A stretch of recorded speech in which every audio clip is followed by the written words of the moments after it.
to Let's Play Baldur's Gate. Last time, when we left off, we had, after a lot of grunt work, finally finished looting the town of Baragost, at least to the extent we were able to. And now we're getting back to High Hedge, or back to exploration, starting off with the map where High Hedge is. Now, High Hedge is the home of the wizard Thalantyr, who is easily one of the most important merchants in the entire game. He's got several things we're eventually going to need to buy. I'll go over those when we're actually looking through his inventory. In the meantime, I will fire up the game and start giving folks a few minutes to get in here. Well, Martin, thank you for stopping by to say goodnight. That's nice of you. Yes, Carefree, I did get several nice things for my birthday. I'm rocking two of them on today's stream. I got a t-shirt from my mom. If you can't quite see it, it says the Elder Scrolls 25th anniversary, and it's got their 25th anniversary logo, which is pretty cool. Hey Tater, hey Karis, good to see you all. And similarly, so what's cool is my mom ordered the t-shirt, and free with it as some kind of promo, we got this most excellent Elder Scrolls 25th anniversary tankard. Yes, Arena came out in 1994. The 25th anniversary was like this spring, I think. It was the actual 25th anniversary of Arena's release was the day that they let you download Morrowind for free. I think that was back in April, something like that. So, yeah, Elder Scrolls franchise is 25 years old. It's kinda crazy. Hey Infinimora. Good to have everybody here. How is everyone doing? Okay, so here we are on the map where High Hedge is. Is Arena a large game? Yes. Worth it as a side project. Arena's an interesting beast because, like Daggerfall, basically the whole game is procedurally generated. So I don't know if it's worth doing as a project or not. It's kind of interesting, really, just to see where the franchise got its start, I suppose. But it's much more interesting as a piece of history than it is as something you actually play to enjoy in 2019. I would say the same thing about Daggerfall. I have played through both of them to completion before, and I enjoyed them. They're really nothing like the games from Morrowind forward. They're completely different.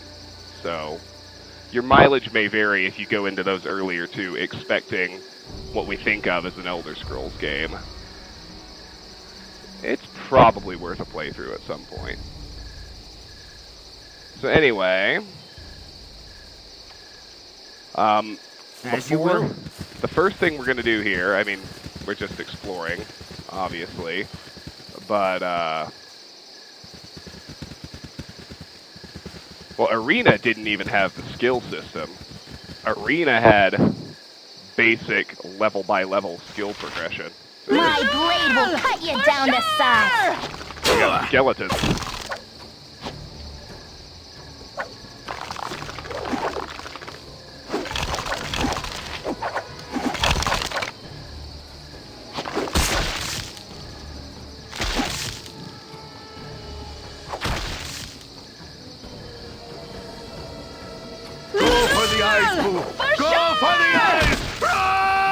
Hey, Viconia leveled up.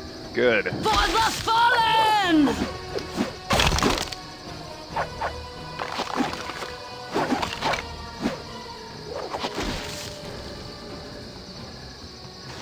Alright.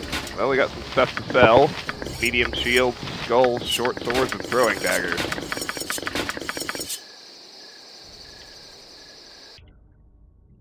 Who's carrying what? And how's everybody's carry weight? Uh-oh. Lost one of my weapons. Can't have that. Sorry, we're going to reload the anchor save, or the prior quick save, because I seem to be an idiot. Yeah! Still good for now, right? Yes. Okay, good.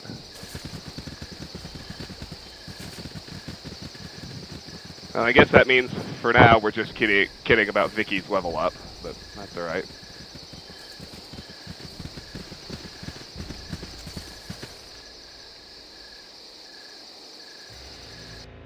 Oops. As you will. Alright, so we have an NPC named Kyvan, who's actually a pretty good character. I could see using him, but it's, he's difficult to recruit, because his quest is to destroy the bandit camp, which we won't get to until much later in the game. For the fallen! Okay, here we go.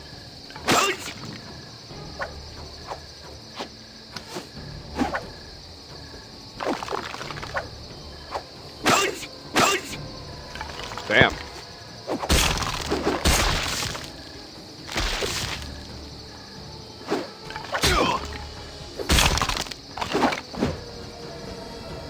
My blade will cut you down to size. Eyes! Rusk!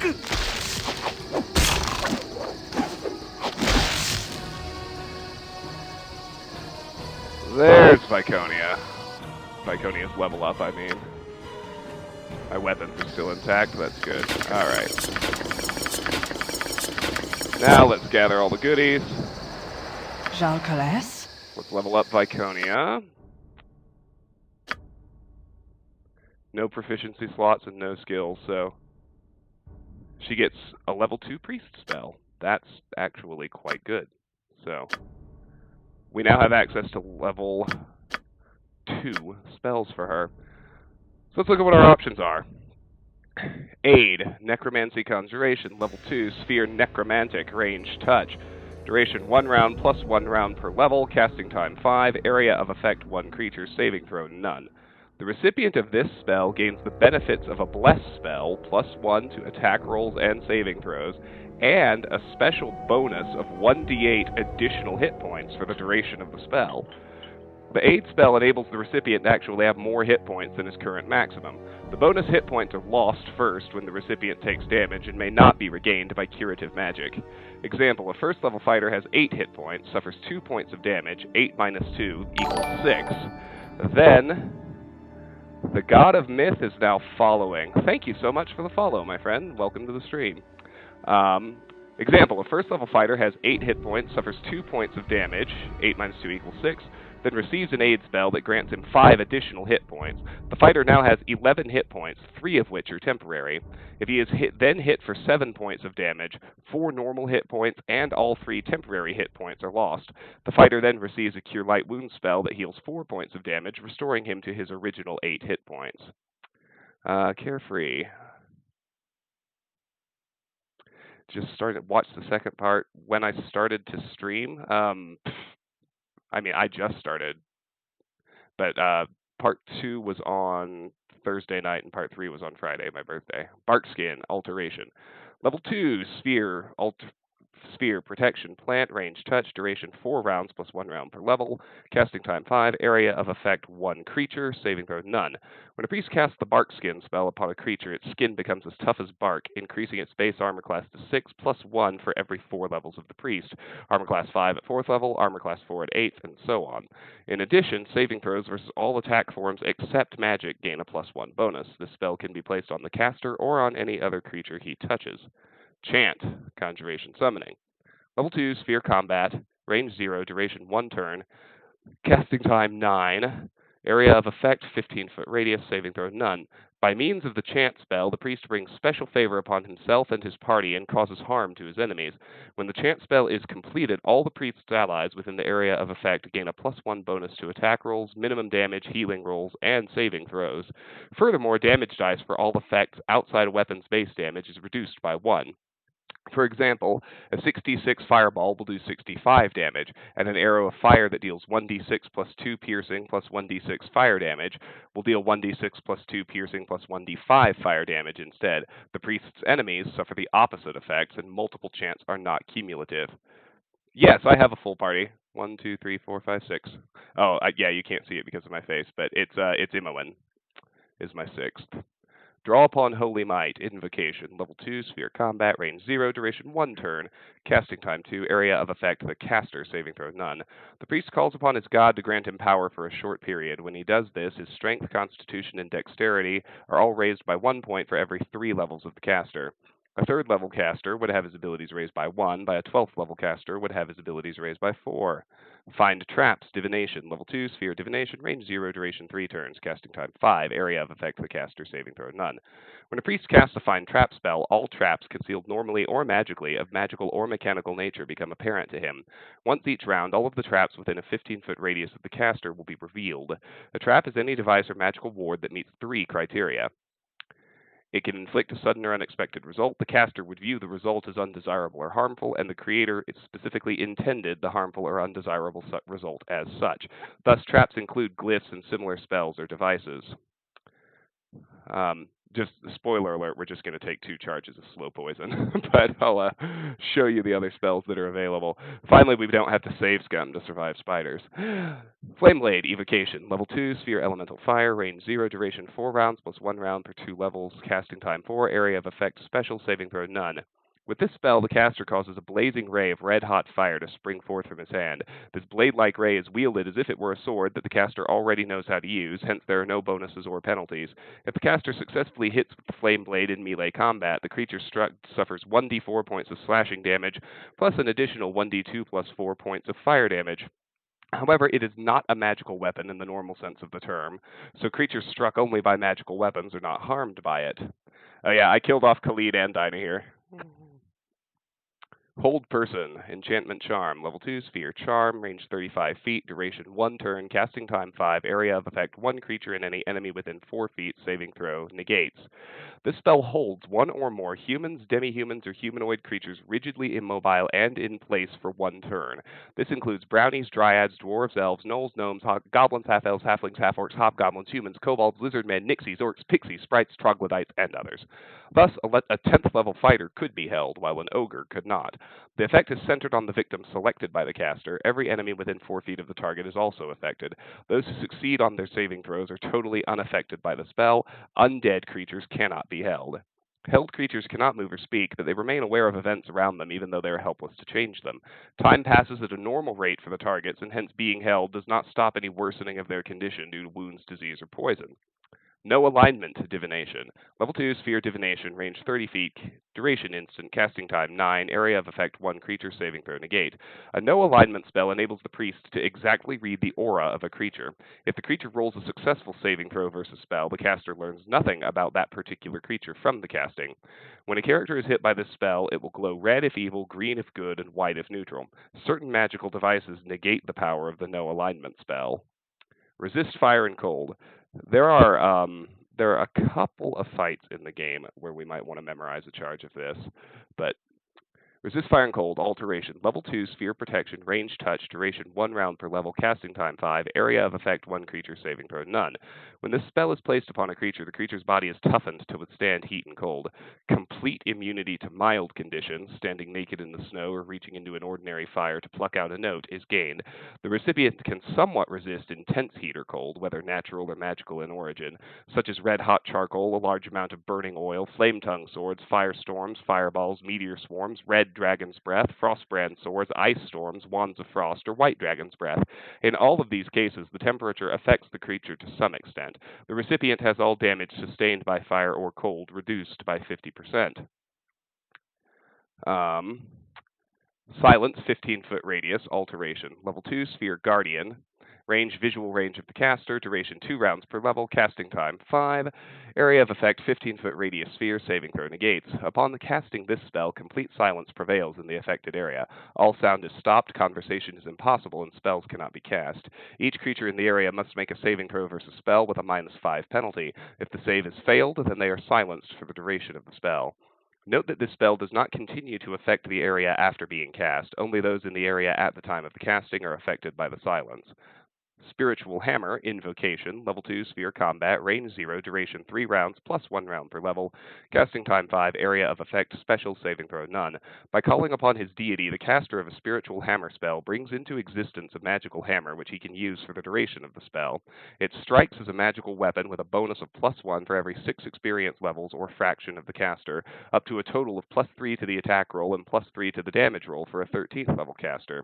The base damage inflicted when it scores a hit is exactly the same as a normal Warhammer, 1d4 plus 1 versus opponents of man size or smaller, and 1d4 upon larger opponents plus the magical bonus. And finally, actually, I might want an aid charge as well. Let me see. Slow Poison, Necromancy. Level 2, Sphere Healing, Range Touch, Duration Instant, Casting Time 1, Area of Effect 1, Creature Saving Throw None. When this spell is placed upon a poisoned individual, it greatly slows the effects of venom, actually neutralizing all but the most deadly poisons. Actually,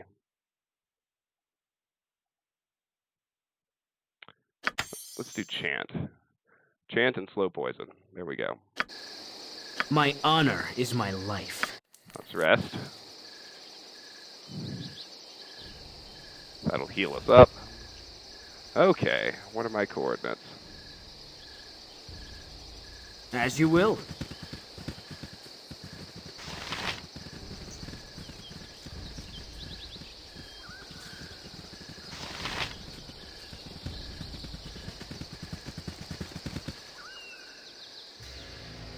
Oop. Oh, it's a knoll. Oh, it's a knoll. It's a knoll elite. Even better.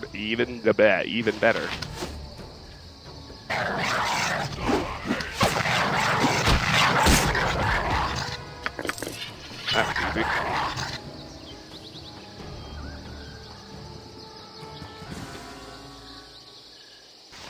There's another one. For the glory of Helm!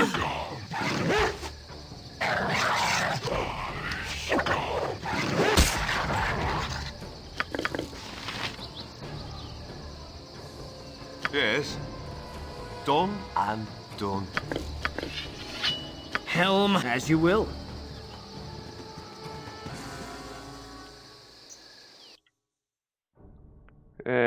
Kind of a gold farm. He doesn't pay you much money for them, but we will sell them to him, of course. The great thing about Thalantyr is he buys just about anything. Oh yeah, so here's the character I mentioned, Kaiven. He's quite a powerful ranger. He's probably not as good as Minsk, but he's good. The biggest problem with him is that the quest to secure him is to destroy the bandit camp, and that's like, I want to say, all the way at the end of Chapter 3, so he's very hard to actually secure in any kind of timely fashion. So, we'll chat with him. Hail! It is not often that I come across strangers in this part of the world. What takes you out this far from civilization? It's none of your concern, stranger. We're adventurers ready to smite any evil that darkens our path. A strange coincidence. I have a quest similar to your own. I have been hunting the bandits in the region for the past few months. Perhaps if we worked together, we would fare better. What say you to that? We don't have the time to devote to that right now, perhaps in the future. Go ahead, we'll follow to wherever you take us. We'll help you against the bandits, but only if you tell us why you've spent months hunting them. Their leader, an ogre named Tazok, took the life of someone very dear to me. We don't need some vengeance monger in our party. You can leave. Thanks for being honest. You can join our party. I hope that we will work well together. Alright, we'll boot Ajantis for now. By Helm! Kaiven and Tazok. Kaiven hunts after an ogre named Tazok. He told us that Tazok killed someone close to him. But, alright, so... Yes? For Kaiven, we can take his halberd. Take his arrows, give it to Imoen. Take his longbow. Take his studded leather. Read his bio. When asked about his past, Kaivan reveals that he hails from the forest of Shilmista, though he has not visited his homeland for quite some time. He has instead been traveling the world driven by the darkest of obsessions, revenge. Kaivan and his mate Deheriana were apparently on a romantic sojourn years ago when they were waylaid by a group of brigands. They were captured and tortured for the amusement of Tazok, the half-ogre that led the attack. Kaivan eventually escaped, but Deheriana did not survive the encounter. Kaivan is a man of few words and obviously does not make friends easily. Likely he will not take much pleasure from life until he has revenged the death of his love. Alright. Kaivan's out. What do you want? It is a good time for us to go our separate ways. Perhaps we shall meet again. What now, I wonder? My honor is my life. I take honor with this responsibility you have bestowed. Helm, give me strength! Alright, so there's that. That was pretty easy. What level is Thalantyr? I don't know. He's got to be pretty high level, though. I would imagine, anyway, but I don't think it actually tells you. It's probably in the game script. Someone might know. With Helm's blessing. Alright. So if we look at our map, you'll probably have begun to notice the, well, it doesn't really show very well on the map. You can probably see the fortress-looking building here to the south of us. For the fallen!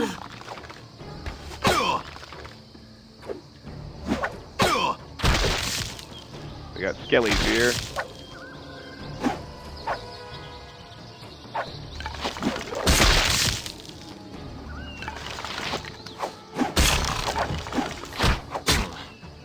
Perhaps I'm a bit more hurt than I thought. My blade will cut you down to size.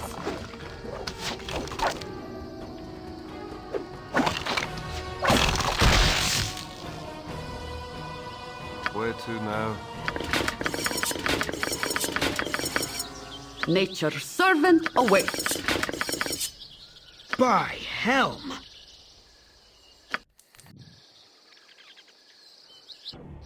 Just let me rest.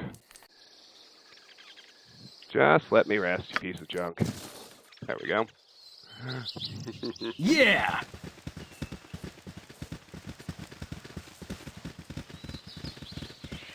Hello, pal. Permidian Stark. Whoa, slow down. I'm trying to plan the grandest of heists here. With all your tromping about, I can't hear a word I'm thinking. Of course you can't hear a word you're thinking. You have to say it out loud first. A heist? That's not particularly noble or, legal of you. We'll go with option one. Okay. Here's the plan. There's a big-time mage living just over that rise. Magic scattered all over the place, I'm betting. Trouble is, he's got these two hideous flesh monsters guarding him and no shadows where I can lurk. Brute force is useless against the monsters. Everything is useless. There must be a way to outwit the witless, but damned if I know how. Ah, hell, I guess I'd be better off just finding a halfling village somewhere to pick on. This dive is all yours.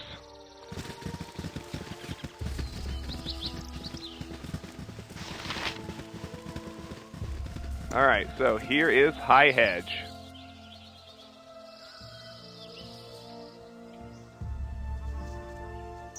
There's a journal entry there. Ah, yes. It seems I have accidentally altered the course of future history by stumbling upon the thief Permidian Stark, as he was planning, in his words, the greatest heist of all time. A powerful mage apparently lives nearby, guarded by horrid flesh beasts. Stark claimed they were too tough to kill, but that there might be a way to lure them away from the action. His will and concentration broken, Stark has left me here to ponder the situation. There's one specific thing I'm trying to do before I head inside. Go for the eyes, Boo! Go for the eyes! Rusk! Guess we're gonna fight another group of skellies first. For the glory of Helm!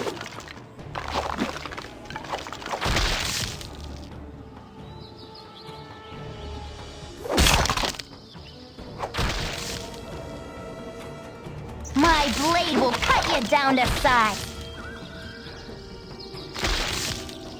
Nature's servant awaits. Jalcales? My honor is my with Helm's blessing. Go ahead and fight this bear, too.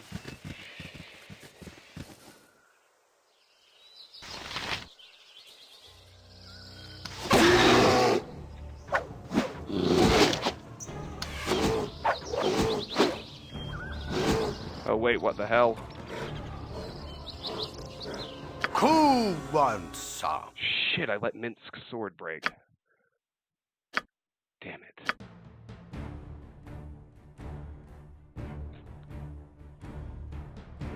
It's gotta be while I was... Nope, it's earlier than that. Fuck, it was like 2 fights ago, wasn't it?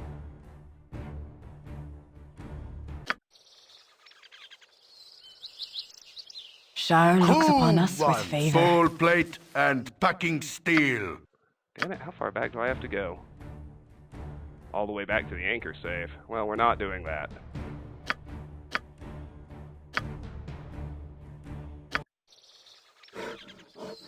Who wants some? Well, oh, duh, we'll just have Minsk My fight with honor his arrow, is bow my and arrow. life.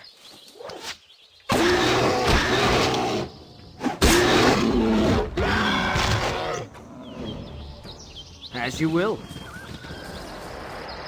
That is, after all, why I bought it for him. Just need to get him another two-handed sword. This is what I was looking for. This group of gnolls over here. For the glory of Helm!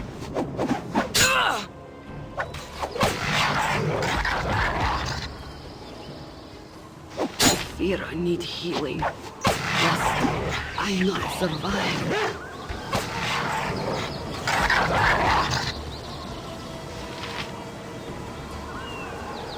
Jalcales? The important thing here is to produce short Helm, swords. give me strength! As you will.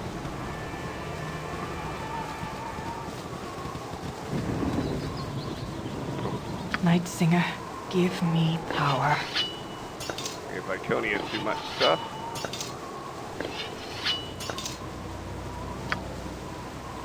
There we go.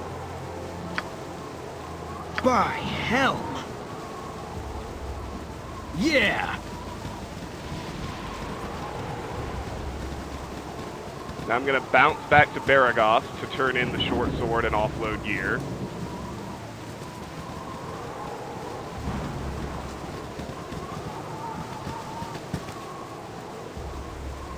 And replace Minsk's sword.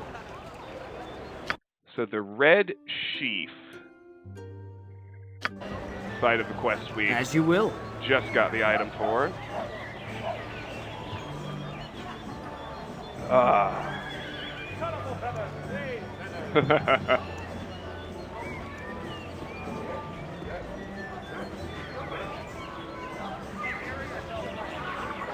It looks like most of the questions have been answered, but the bear is just worth 65 experience points, which is pretty good.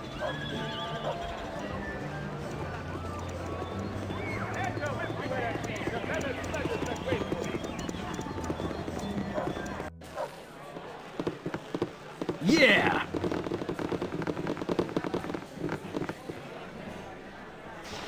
There's Purdue.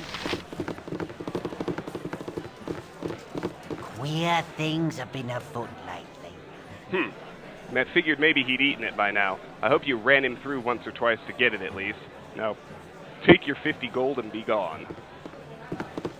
No reward was worth that. Purdue has his sword and I have what he calls his thanks and a reward, although neither was very generous. You want some whiskey?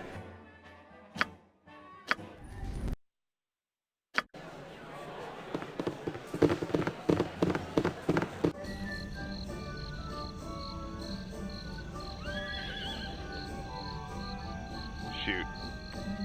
With Helm's blessing. Well, we might as well just Yeah! rest again. You want some whiskey? There's Because we need the smithy to be open.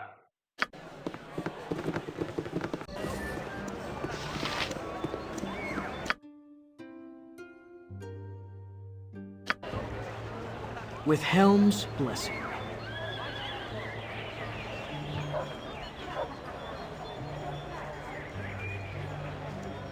I don't think this game has a well-rested bonus, does it? I already opened every container As you I will. can in the smithy, yes. I can make whatever you wish for a wee little bit more than me competition.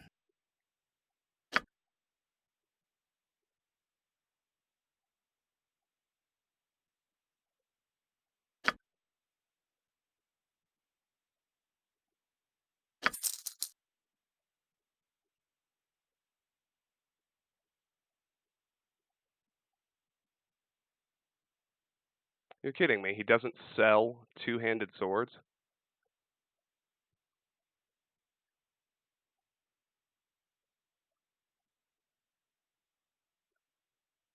Apparently not.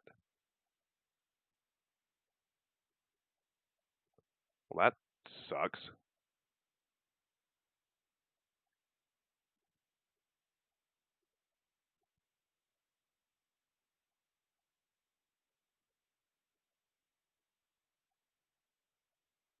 Have to go elsewhere to get Minsk another weapon. I'm not entirely sure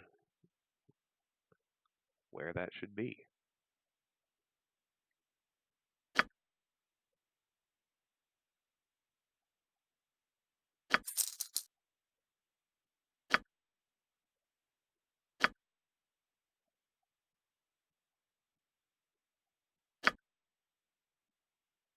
I guess I'll check at Felda Posts.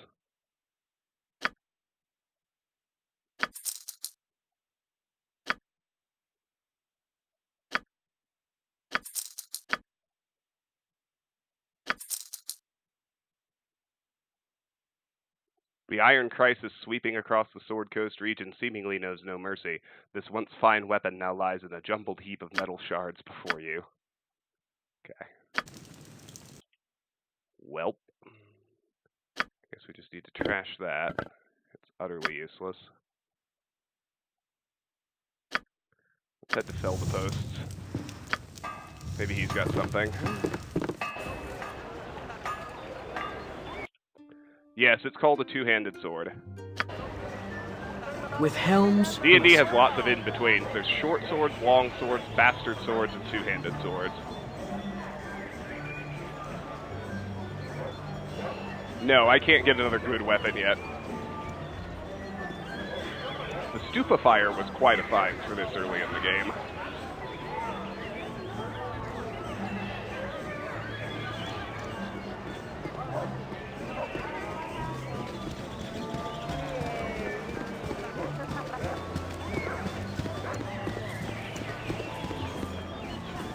Broken weapons cannot be repaired, no. The good news is only basic With weapons Helm's will break. blessing.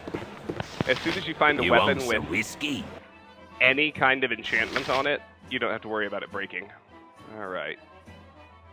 Ah, good, he's got a two-handed sword. Oh, and he'll buy the skulls. That's neat.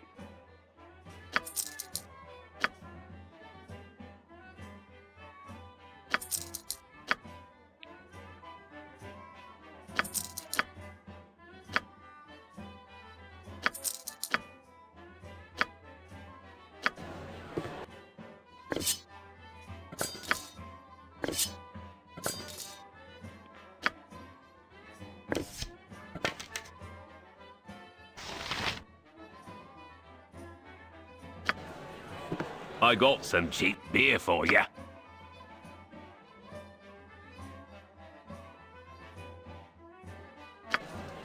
I'd actually like to take a second just to make sure the arrows are not a problem for either of them.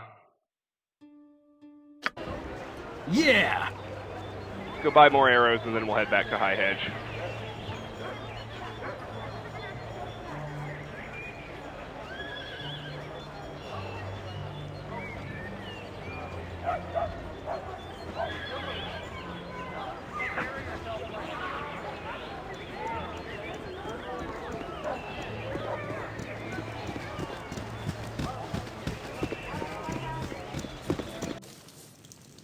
With Helm's blessing.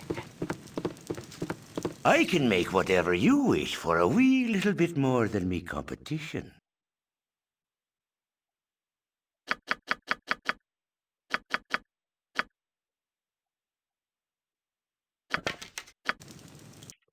That'll work. 80 is a full stack. See, this is useful knowledge. Okay.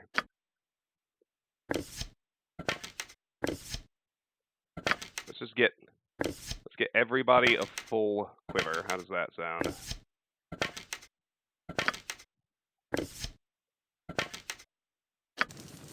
I can make whatever you wish for a wee little bit more than me competition.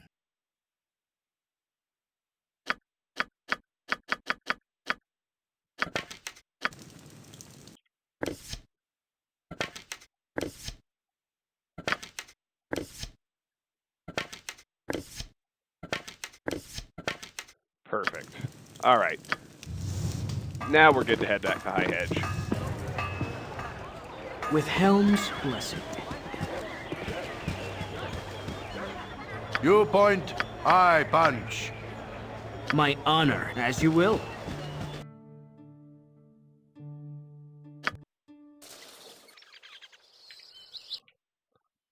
Now, at this juncture, I'm going to clear out As you will. this little corner of the map. Otherwise, I'm ready to actually head in. Yes, that is correct, Martin. They changed it to 80 in Baldur's Gate 2. And the enhanced edition, among its more significant changes, it also just imported all of the quality of life improvements that Baldur's Gate 2 made.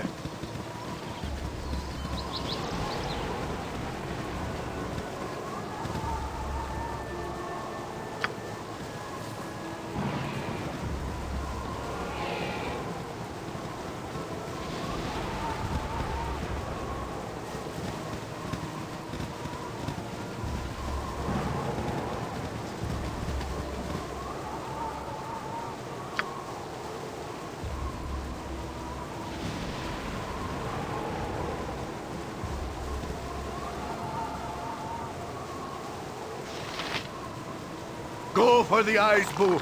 Go for the eyes! Rusk!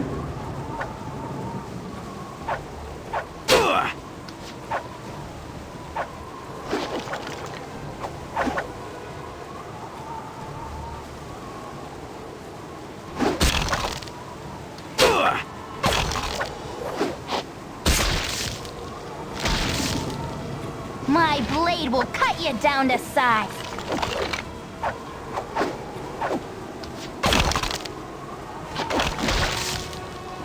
For the fallen! It already broke Minsk's new sword. Did you guys see that? With Helm's How blessing. ridiculous.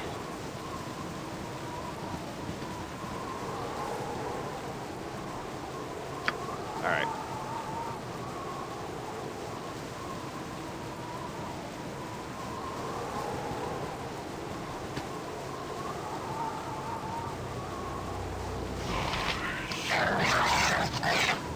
Well, the Iron Crisis is part of the storyline of the game, so it's in the lore that everybody's ordinary iron weapons are breaking.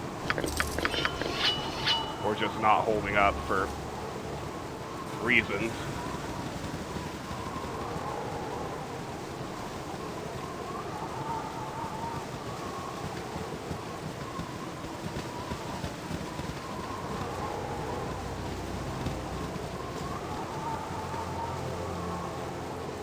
Go for the eyes, Boo!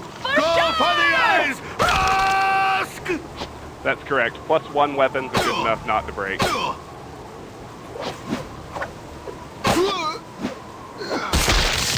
Well, ain't that grand. As you will.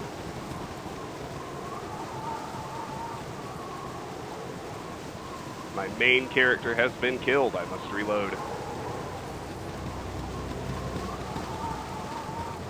Right, right, people, don't be stupid. Everybody group up nice and tight. There you go. For the fallen!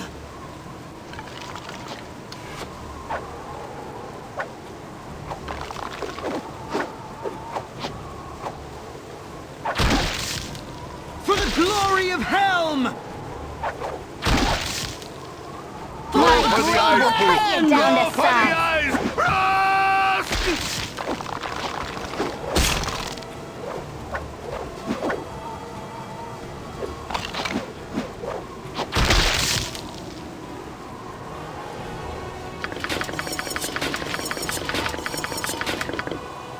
Yes? It also My just honor occurred to me is that my life. Imoen doesn't even have a melee weapon. What are her... Yeah, short bow, short sword. Let's give Imoen a short sword.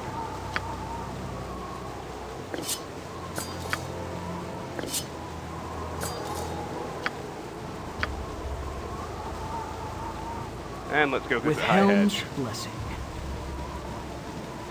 Now, the way to not get ganked by the flesh golems is simply to make sure we talk to With Thalantyr Helm's blessing. in this central area before we do literally anything else.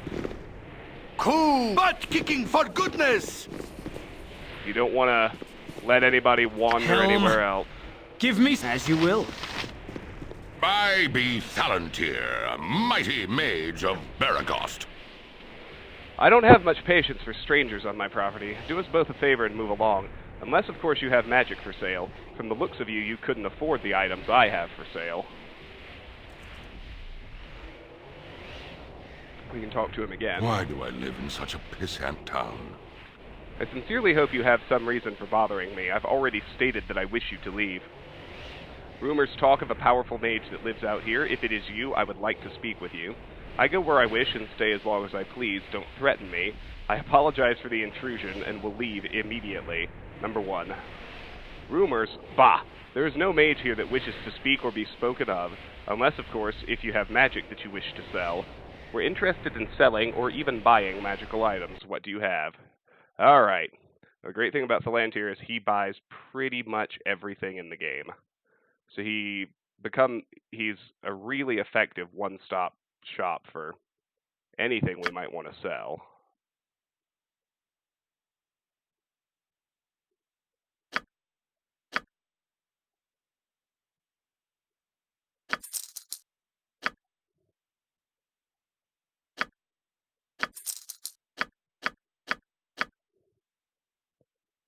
And so, let's look through what he carries, because we're going to be back here a lot. Other than all of this magic, all these wonderful potions. Actually, I should probably look at some of these. Dart +1. The dart is a small, easily concealable missile weapon that is thrown rather than fired from a bow or other launcher. Magical darts, such as this one, are sought after by thieves and mages. Dart of acid +1. With the teeth of a black dragon for heads and the mighty worm's sinews for shafts, these wicked arrows dissolve into deadly acid on impact. Dart of ice +1. The splintered bones of ice mephits make deadly projectiles. Just be sure to wear warm gloves before touching them. Dart of fire +1. Soaked in the blood of an Afridi and fletched with the feathers of a phoenix, these missiles burst into flame when thrown. There are not trolls in Baldur's Gate 1, no. Arrow +1. Oh, we've looked at that anyway. Acid arrow +1. That's new. This arrow is coated in acid. When it strikes an enemy, it not only pierces flesh, but also eats it away, enlarging and deepening the wound. Bolt +1. Quarrels or bolts are the ammunition fired by crossbows, regardless of the weapon's size. However, this bolt has been imbued with a small amount of magical properties, which enhances performance in flight, almost as if the bolt was guided towards its target. Bolt of lightning. This bolt seems to crackle with energy as it is held in the hand. When shot from the crossbow, it seems to leap towards its target, leaving behind an electrical sulfuric smell. As it hits, there is a crackle as the energy stored is released into the target's wound. Bolt of biting. This bolt was designed as a deadly complement to the crossbow. Poison smeared on its barbed tip infiltrates the bloodstream of its victims, causing agony and often death. Bullet +1. Magical currents are embedded inside this bullet so that it seems a little more balanced and lighter as it jumps toward an opponent. Bullet of electricity. Each of these copper bullets is molded around the vertebrae of an electric eel. Upon impact, they release a powerful jolt to the target. Bullet of ice. Chipped from the corpse of an ice elemental, these sharp projectiles shatter upon impact to chill the target with unnatural cold. Bullet of fire. Carved from the knuckle bones of slain salamanders, these incendiary missiles burst into flames once they are hurled from a sling. Potion of fire resistance. This potion will imbue the person drinking it with 50% resistance to fire damage. The effect will last for 2 hours or until dispelled. Elixir of health. We've read that already. Potion of cold resistance. This potion will imbue the person drinking it with 50% resistance to cold damage. The effect will last for 2 hours or until dispelled. Potion of explosions. This potion is a vial of pain as it will explode into a burning ball of fire upon impact. Keep it in a safe place lest you meet an untimely end. Potion of infravision. This potion will grant the person drinking it the ability to see in the infrared spectrum up to 120 feet, namely infravision. The effect will last for 4 hours or until dispelled. Potion of insulation. This potion will imbue the person drinking it with 50% resistance to electrical damage. The effect will last for 2 hours or until dispelled. Potion of magic blocking. This powerful elixir imbues the drinker with immunity to all spells up to and including 5th level. At the same time, all spell effects of 5th level and lower are removed from the imbiber. The effect will only last for 5 rounds, however, so careful timing is necessary. Potion of mirrored eyes. This potion will protect the drinker from all forms of petrification and gaze attacks. The effect will last for 1 turn or until dispelled. Potion of perception. This potion heightens the sensory perception of the drinker, which allows delicate tasks to be performed better. The effect is to make certain thieving skills more likely to succeed. Potion of regeneration. This is a powerful elixir that imbues the drinker with the regeneration ability similar to that of a troll, wounds literally closing over and healing as you watch. The effect, which lasts for 3 turns, is to regenerate 2 hit points per round. Potion of insight. It will be as if a higher being had stepped into the drinker's head, filling it with intuitive thoughts and amazing insights. The effect is to set the wisdom of the person to 18 for approximately 6 hours or until dispelled. Potion of strength. This potion will give the drinker a surge of energy, such that the muscles will seem to ripple and bulge, coursing with magical energy. The effect is to set the strength of the imbiber to 18 for approximately 4 hours or until dispelled. Potion of freedom. This potion acts like the spell free action when consumed. The drinker becomes completely immune to any effects that influence action or movement, whether it is magical in origin or not. The duration of the potion is 2 hours. Potion case. Typically carried by traveling healers, this leather case folds open and allows the user to strap delicate potion bottles to its cushioned side with numerous leather thongs for safe storage during travel. Now, the potion case is probably worth buying. It's only 330 gold. Now these protection scrolls are different than spell scrolls. Protection from acid. A protection from acid scroll offers protection to the target from all forms of acid, be they of a natural or magical nature. The effect is not permanent, however, and will wear off after 12 hours. Protection from cold. A protection from cold scroll offers protection to the target from all forms of cold, be they of a natural or magical nature.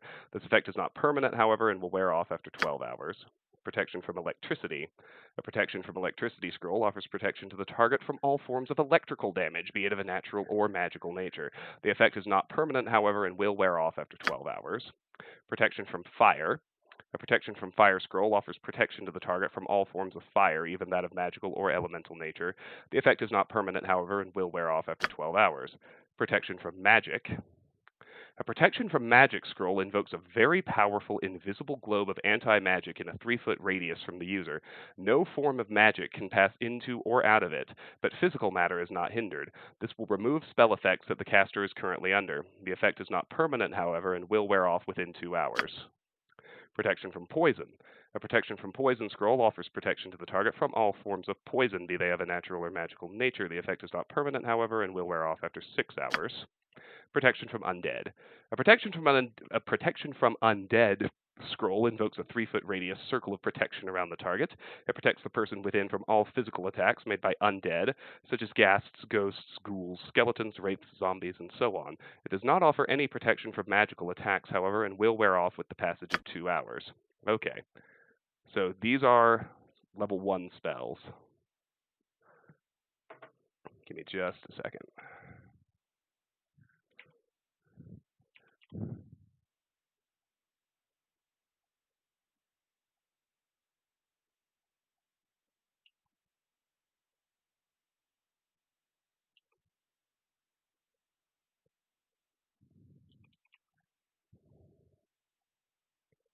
So what I need to be able to do is look through my spell book, see which spells I already know.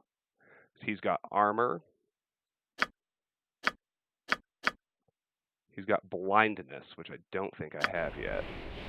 Why do I live in such a pissant town?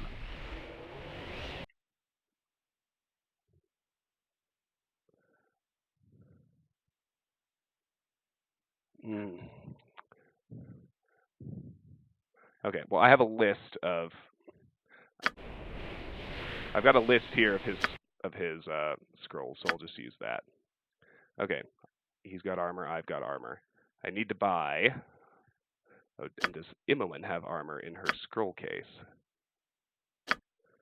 All she's got is magic missile and armor. Okay. But she does have armor. What now, I wonder? So I need both blindness scrolls. I need 1 burning hands. I need 1 charm person. I need 1 chill touch, 2 chromatic orbs, 1 color spray, 2 friends, 2 grease, 1 identify, 1 infravision, 1 Larlock's minor drain, 2 protection from evil, 2 protection from petrification. Jeez.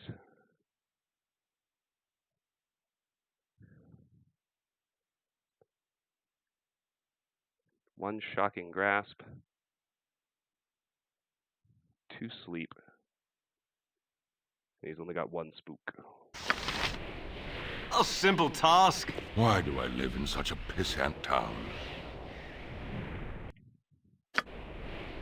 By Helm! With Why Helm's do I live in such blessing. a pissant town? All right. So we both need grease.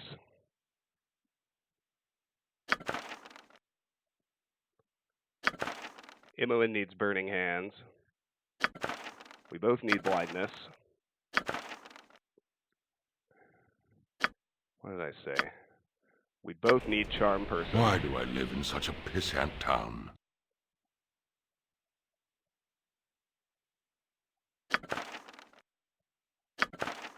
Imoen needs color spray. We both need friends. Both need protection from petrification. Imoen needs identify. Imoen needs infravision. We both need protection from evil. We both need shield. Imoen needs shocking grasp. We both need sleep. Imoen needs chill touch. We both need chromatic orb. But that's going to be it for now. Alright.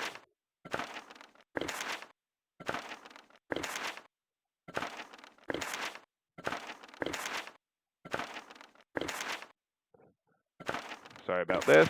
I know it's a little tedious.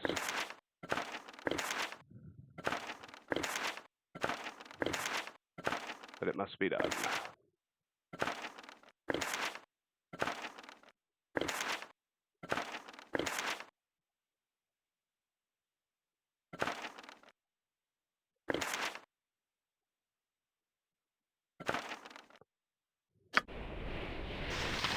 Alright.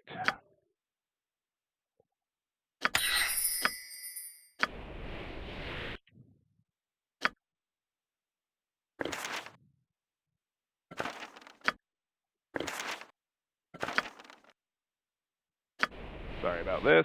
I know it's tedious.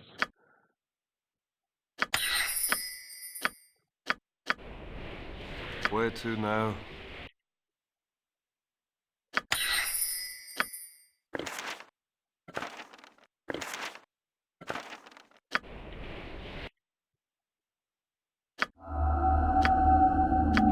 See, there's that 15% chance finally biting us in the ass.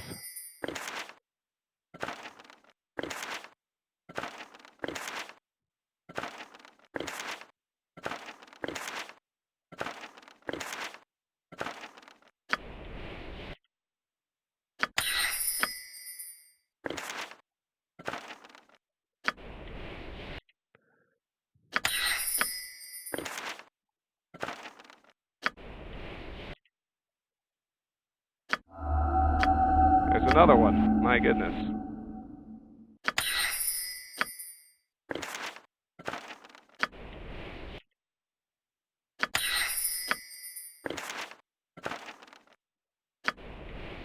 Alright, last one. Oh.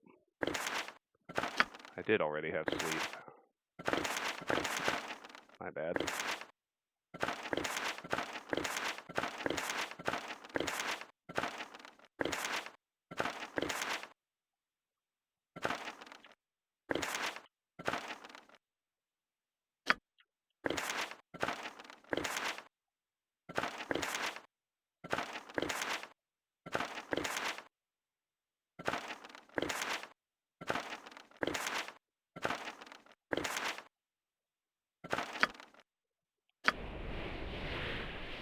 My honor with Why Helm's do I live in such a blessing. pissant town?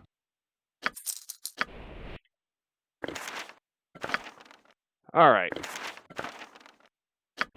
Housekeeping's almost done.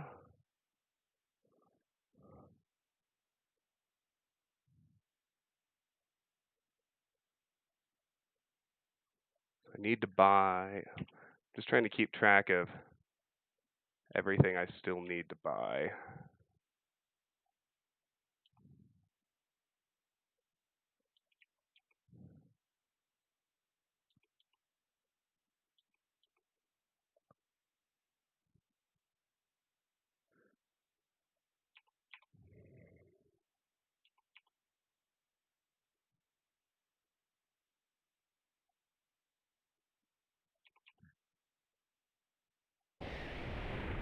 You're a queer fellow.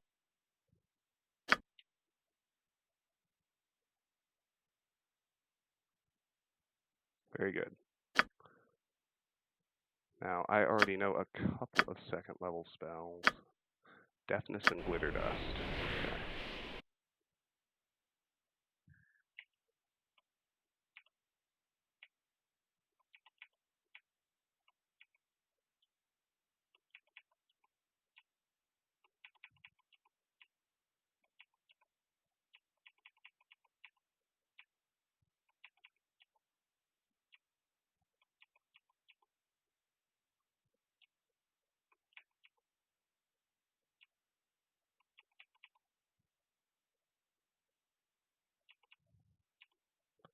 Alright. Yahoo. We're done here for now. We will be back many, many, many Helm, times. give me strength! As Why you do will. I live in such a pissant town? Let's go ahead and look through the rest of his stuff, though. So...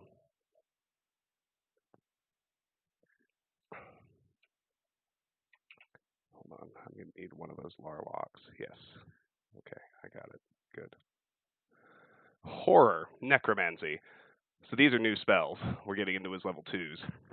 Range 40 feet, blah blah. All enemy range 40 feet, duration 1 turn, casting time 2, area of effect 15-foot radius, saving throw negate. All enemies within the area of effect when this spell is cast must save versus spell or flee in terror. Certain creatures are immune to the effects of fear, including all undead. Luck. Enchantment Charm, level 2, range 15 feet, duration 3 rounds, casting time 2, area of effect 1, creature, saving throw none. The recipient of this spell gains extraordinary luck for the next 3 rounds, receiving a +1 bonus to his saving throws, attack rolls, and minimum damage healing rolls, as well as +5% to all thieving skills. Furthermore, damage dice for all effects outside of weapons-based damage is reduced by 1. For example, a 66 fireball will do 65 damage, and a flaming longsword that deals 1d8 +2 slashing plus 1d3 fire damage will deal 1d8 +2 slashing plus 1d2 fire damage instead. Okay. Mirror Image. This is an important one. Illusion Phantasm. Level 2, range 0, duration 3 rounds, +1 round per level.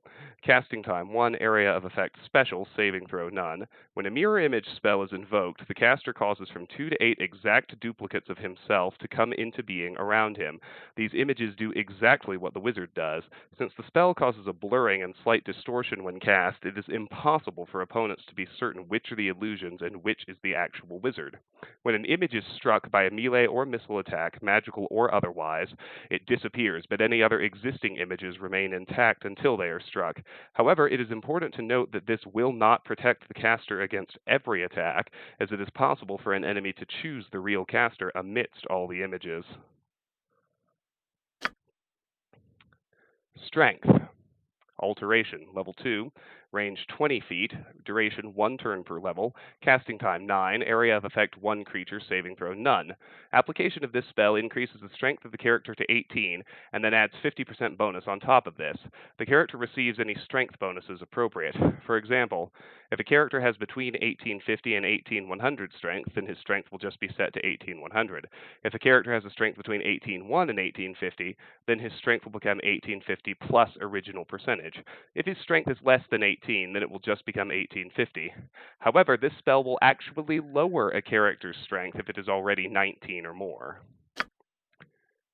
Deafness, we've already read. Ray of Enfeeblement. Enchantment Charm, level 2, visual range of the caster, duration 1 round per level, casting time 2, area of effect 1 creature, saving throw negate. By means of a ray of enfeeblement, a wizard weakens an opponent, reducing its strength and thereby the attacks that rely upon it. The victim is reduced to a strength of 5 for the duration of the spell unless a save versus spell is made. This spell does not affect combat bonuses due to magical items, and those conferring increased strength function normally. However, the target receives all of the penalties for a 5 strength, such as attack and damage penalties, as well as lower weight allowance. Power word Sleep. Conjuration Summoning, level 2, range 90 feet, duration 5 rounds, casting time 1, area of effect 1 creature, saving throw none. When a wizard calls upon a power word sleep spell, he causes a comatose slumber to come upon one creature other than undead and certain other creatures specifically excluded from the spell's effects. The creature targeted must have less than 20 hit points and gets no saving throw. Magically sleeping opponents can be attacked with substantial bonuses. The sleep effect will last for 5 rounds. This spell has no effect on creatures with more than 20 hit points. Spook, we've read about, that's level 1. Resist Fear, level 2. Abjuration, level 2, range 30 feet, duration 1 hour, casting time 1, area of effect 15-foot radius, saving throw none. Hi, St. Louis. Is your spellbook erased? I don't think it is. The wizard instills courage in the spell recipients, raising their morale to its highest. The recipient's morale will gradually reset to normal as the duration runs out. If the recipients are affected by magical fear, they will regain their composure. Invisibility. Illusion Phantasm, level 2, range touch, duration special, casting time 2, area of effect 1 creature, saving throw none. This spell causes the creature touched to vanish from sight and be undetectable by normal vision or even infravision. Of course, the invisible creature is not magically silenced, and certain other conditions can render the creature detectable. Even allies cannot see the invisible creature or its gear, unless these allies can normally see invisible things or employ magic to do so. Items dropped or put down by the invisible creature become visible. Items picked up disappear if tucked into the clothing or pouches worn by the creature. The spell remains in effect until it is magically broken or dispelled, until the recipient attacks any creature, or until 24 hours have passed. The caster cannot perform any actions that manipulate the environment around him, such as opening doors, disarming a trap, or opening a chest. The caster can, however, cast defensive spells on himself and fellow party members, and if he attacks, he immediately becomes visible, although the invisibility enables him to attack first. And detect invisibility. Oh, bye. Divination, level 2, range 0, duration instant, casting time 2, area of effect 120-foot radius, saving throw none. When the wizard casts a detect invisibility spell, he is able to see clearly any objects or beings that are invisible, as well as any that are astral, ethereal, or out of phase. In addition, it enables the wizard to detect hidden or concealed creatures, e.g., thieves in shadows, halflings in underbrush, and so on. It does not reveal the method of concealment or invisibility, except in the case of astral travelers, where the silver cord can be seen. It does not reveal illusions or enable the caster to see through physical objects. Note, if an invisible creature enters the area of effect after the spell has already been cast, then the creature will remain invisible. Flame Arrow. Conjuration Summoning, level 3, range 60 feet, duration 1 round, casting time 3, area of effect 1 creature, saving throw half. This spell enables the caster to hurl fiery bolts at opponents within range. Each bolt inflicts 1d6 points of piercing damage plus 4d6 points of fire damage. Only half of the fire damage is inflicted if the creature struck saves versus spell. The caster receives 1 bolt every 5 levels beyond the 5th, 2 bolts at 10th level, 3 at 15th level, etc. All of the bolts will streak toward the target of the spell. Hold Person, 3. Enchantment Charm. Level 3, range 35 feet, duration 1 turn, casting time 3. This is identical to the Cleric spell, so we don't need to reread it. Skull Trap. Necromancy. Level 3, range 60 feet, duration until triggered, casting time 3, area of effect 12-foot radius, saving throw half. Upon casting this spell, a skull is thrown by caster at the target area. The skull floats in the area until a creature comes within 8 feet of it. When this happens, the skull is triggered and explodes, damaging everyone within a 12-foot radius. The damage inflicted is equal to 1d6 hit points per level of the caster, or half with a successful save versus spell. When casting this spell, it is wise to set it far away from the party lest they set it off accidentally. Vampiric Touch, 3, Necromancy. Level 3, range touch, duration instant, casting time 3, area of effect 1, creature saving throw none. When this spell is cast, the target loses 1d6 hit points for every 2 caster levels to a maximum drain of 6d6 for a 12th level caster. These hit points are added to the caster's current hit points, with any hit points over the caster's normal maximum treated as temporary additional hit points. The temporary hit points last for 1 hour. Note, this spell may not be cast multiple times to radically increase the caster's hit points. The caster must wait for the first Vampiric Touch spell to run its course before casting another. I believe these are all canonical D&D spells. Hold Undead. Necromancy. Level 3, range 35 feet, duration 2 rounds per level, casting time 3, area of effect 1 creature and any enemies within 4 feet, saving throw negate. The spell holds 1d4 undead creatures rigidly immobile and in place. The effect is centered on the victim selected by the caster. Any enemies within 4 feet of the target are also affected. Those who succeed on their saving throws are totally unaffected by the spell. Held creatures cannot move or speak, but they remain aware of events around them and can use abilities not requiring motion or speech. Being held does not prevent the worsening of the subject's condition due to wounds. Protection from cold, abjuration. Level 3, range touch, duration 1 turn per level, casting time 3, area of effect 1 creature, saving throw none.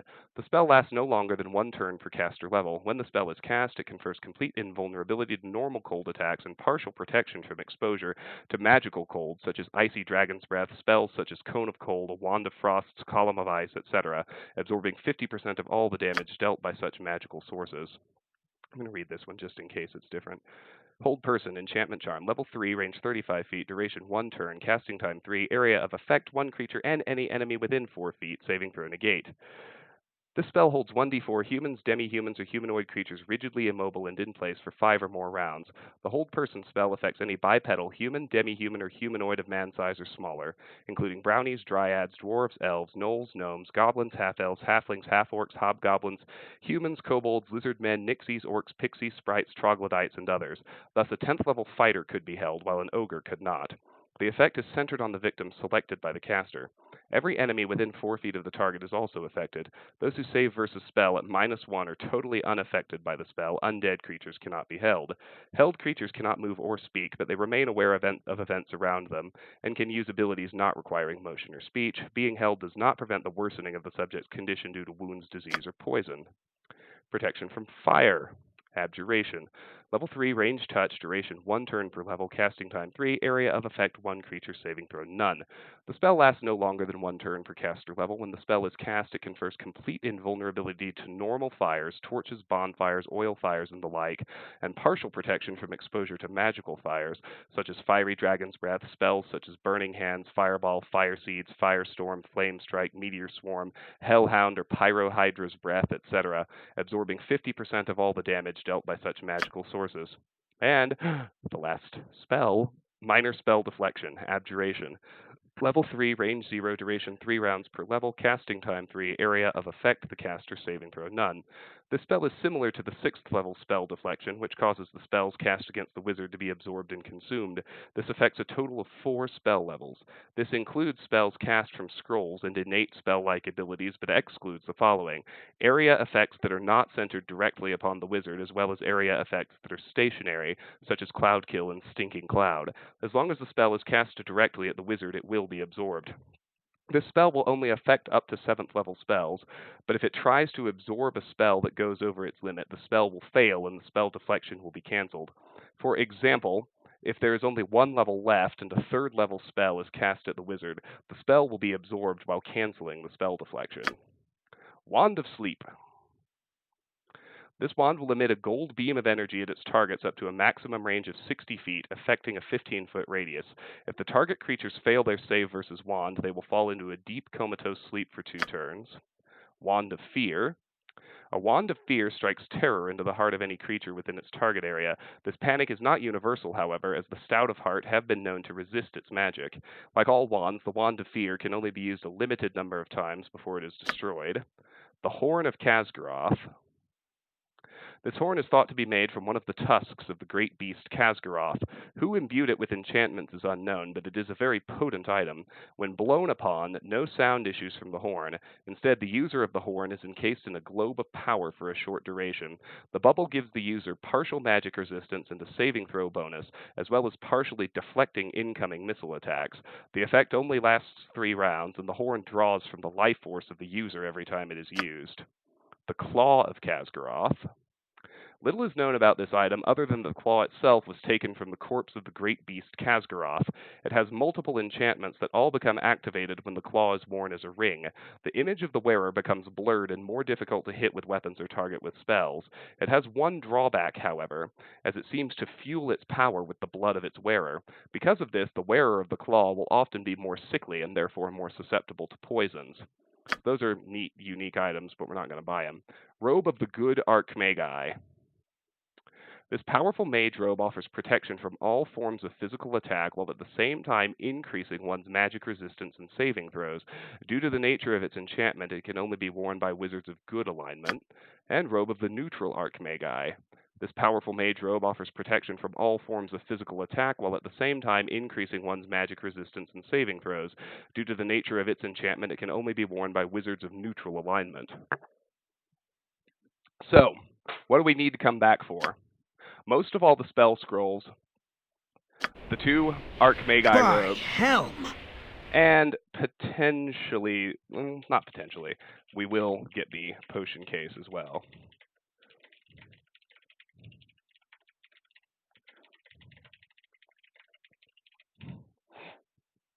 All right. Now let's explore the rest of his little house. After we speak to him, the flesh golems go non-hostile.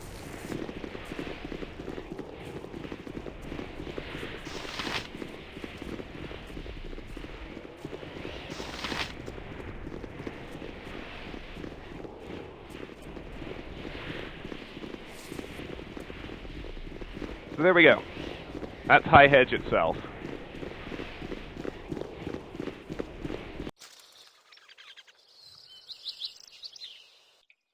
Now we got to clear out the left side, which shouldn't be too hard to do. Although we are going to have to fight some more huge spiders, so can't go to sleep. We need to pay attention.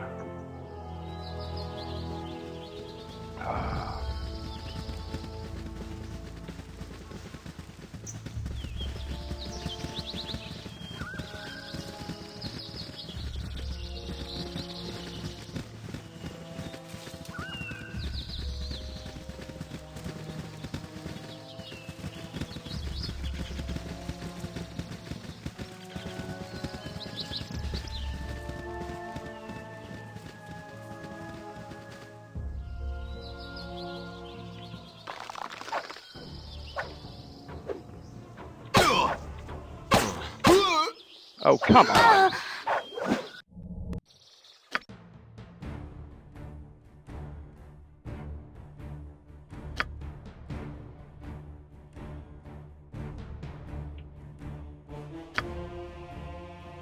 The heck? There you go.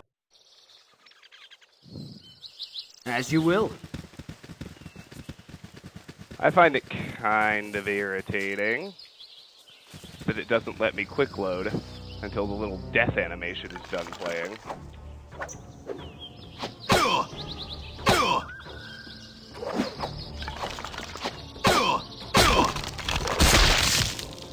My blade will cut you down to size. Lululul! For sure!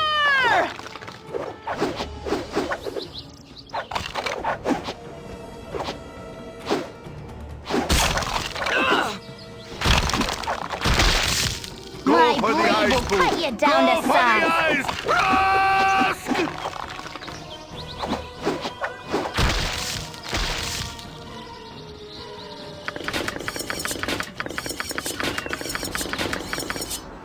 Excellent.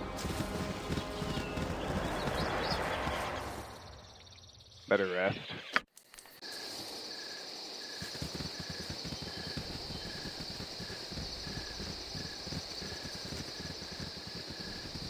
My honor is my life.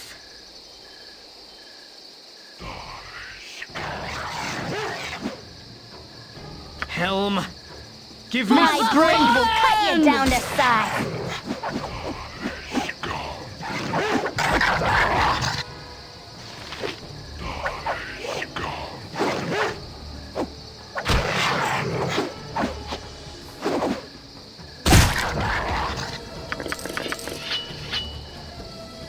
Awesome. As you will. Oh, yep, here are the spiders. For the glory of Helm!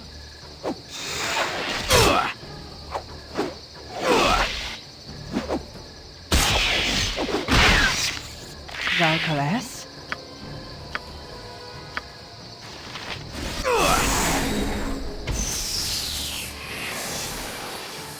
By Helm!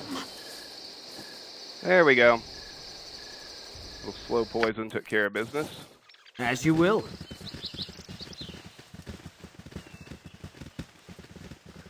Alright, we need to explore this cabin. Kind of the last thing we need to do on the map, other than just clear out the fog. Go for the glory of Helm! Go for the eyes! Rust!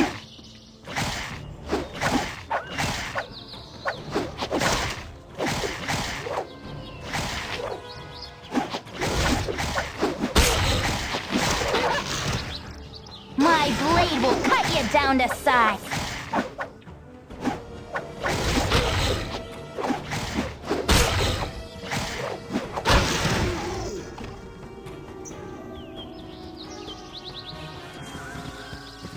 Not bad, team.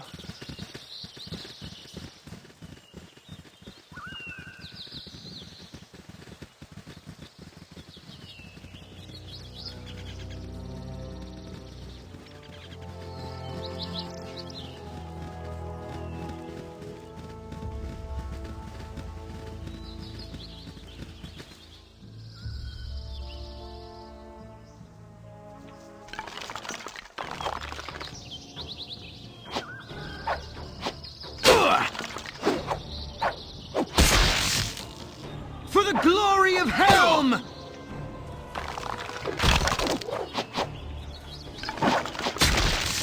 For the fallen!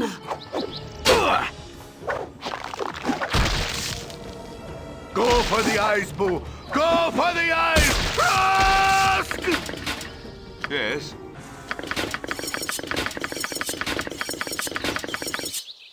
My honor is my life. As you will.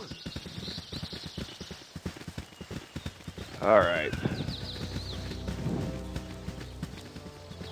Need to rest again. There's still a good bit of fog left. Let's clear out this side of the map now, because that cabin is the last actually interesting place on the map.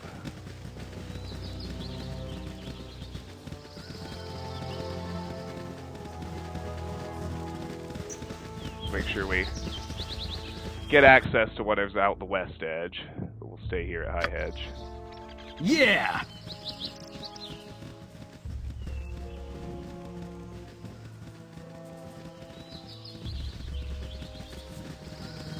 Yeah, I'm gonna finish Deus Ex. I'm more excited about Baldur's Gate right now, but when I need breaks, we'll play other games.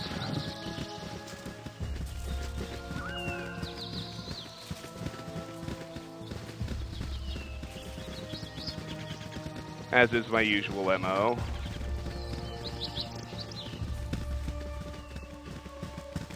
Alright, I think the map is clear. Save that little bit of fog up by that cabin.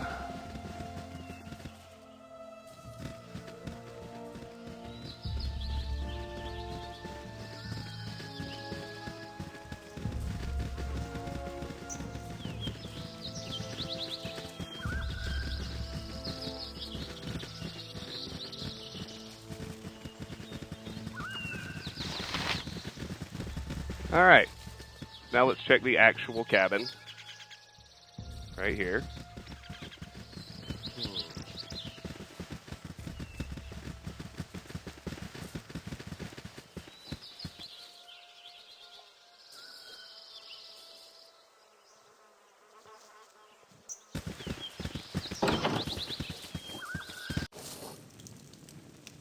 As you will. Not really. There's I've done had enough of this. there's one locked chest that I doubt I'm gonna have the mojo to open.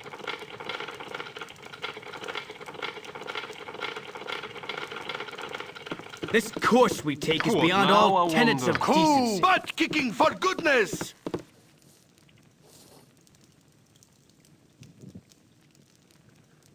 Helm, as you will. Yep, there we go. So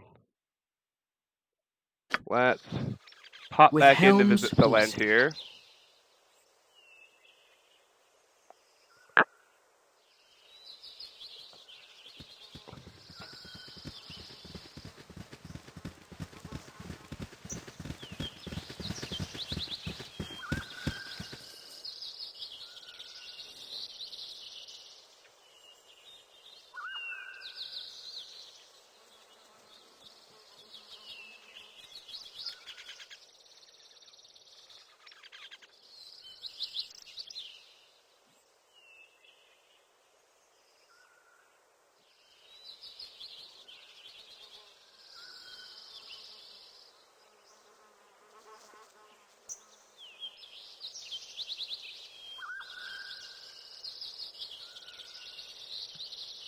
Okie dokie.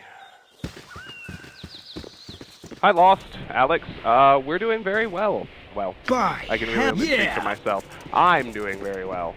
I was showing off my swag earlier. I got my Elder Scrolls 20th anniversary shirt and matching beer stein, which I'm pretty stoked on. Why do I live in such a pissant town?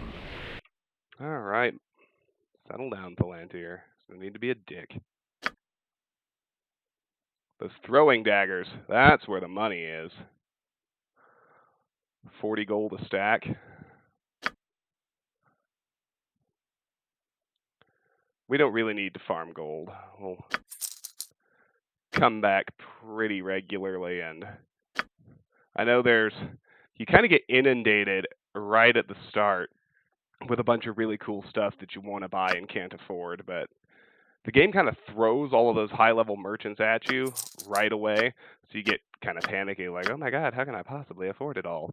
But then, you just keep chipping away at it. Okie dokie. Let's see. We needed a copy of Chromatic Orb for Imoen. Let's buy that. Stick it in her scroll case, and we will move on.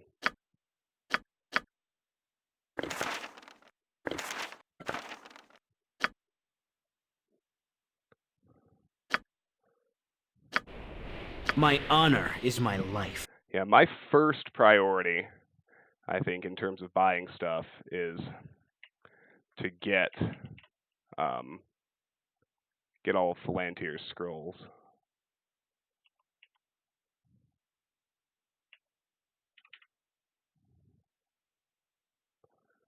Okay. We are moving on.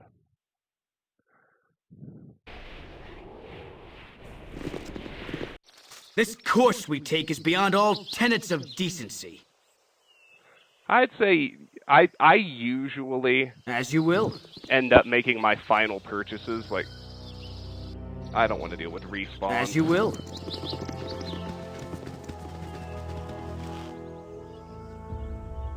I said I don't want to deal with respawn. As you will.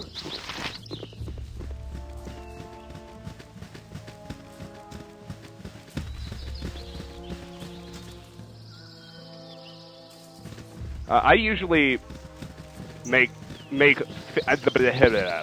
usually finish making all of my purchases sometime around the end of Chapter 3. And then gold is just something I hoard until I get to Baldur's Gate, and they're things I actually need to buy again. Alright, new area.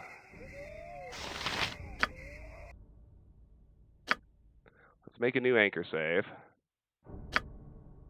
Now that High Hedge is done.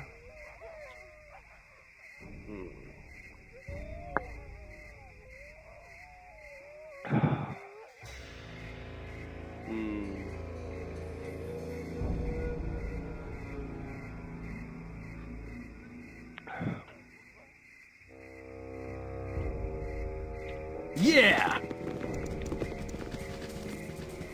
Alright, we're actually going to explore this map now. It's one of the several that we just beelined through when we were gathering up party members.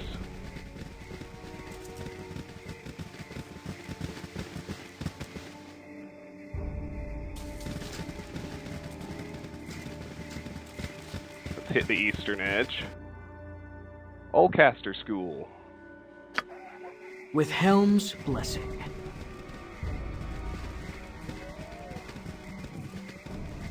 So along the actual road, I was going to say we find 2 Ogrions. For the fallen! And a corpse. Die, pipsqueaks! Time for some carnage!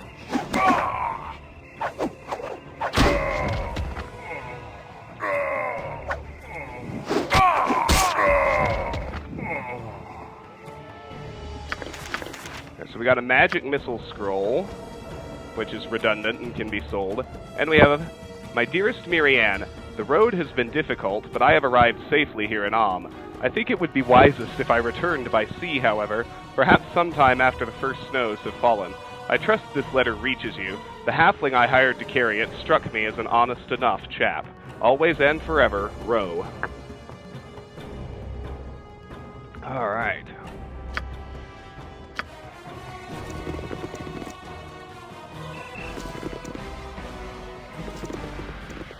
Now you could say this is overeager of me, but I'm going to go turn this in right away. There's a sign, Baragost to the north.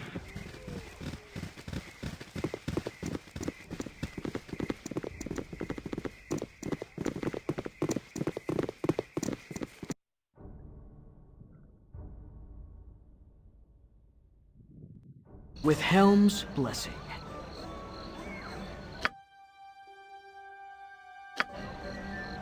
I'm going to fell the posts in first to rest and sell off that magic missile scroll. I think I should be able to. I hope I don't have to take it all the way back to High Hedge.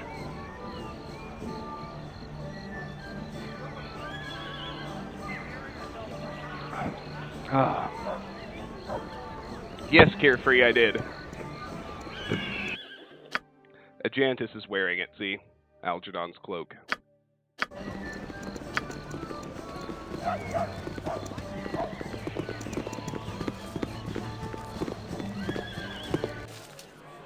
As you will.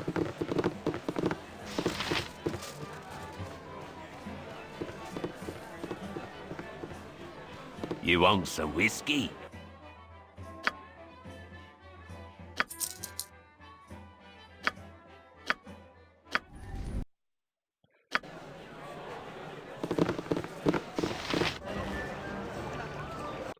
It doesn't raise your charisma to 18. It raises your charisma by 2. As you will.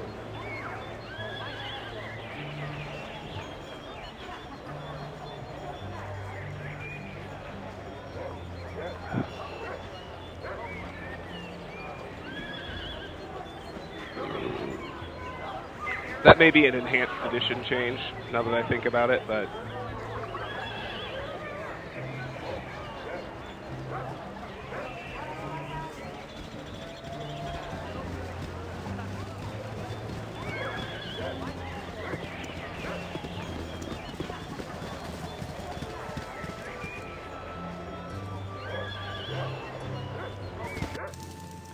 Mirianne.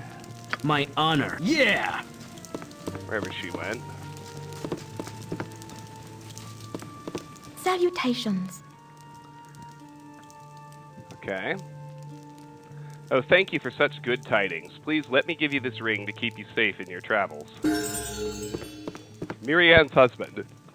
I have completed the task that a nameless halfling messenger, now dead and mourned, started deep in the heart of Am. Mirianne has received her husband's letter by my hand, and I am glad to hear that it bears good tidings of his safety. I am humbled by her offer of a simple ring to keep me safe. Be it magic or superstition, I know not, but I will wear it, at least to remember her by.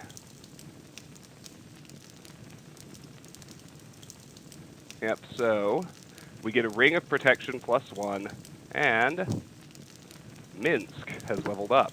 Helm, give me strength! Who has the highest lore? 2, 13, 2, 11, 0, 13. Me and Imoen have similar lore, so let's see if I can identify it without a spell. Nope. So it's another ring of protection +1. I am going to put this one on Imoen.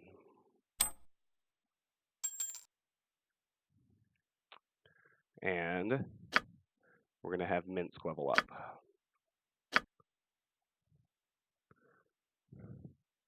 Level up results: Thaco reduced by 1, 11 hit points gained.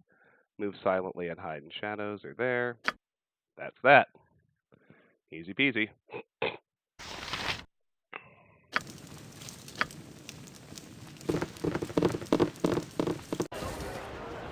Yeah! I'll head back south.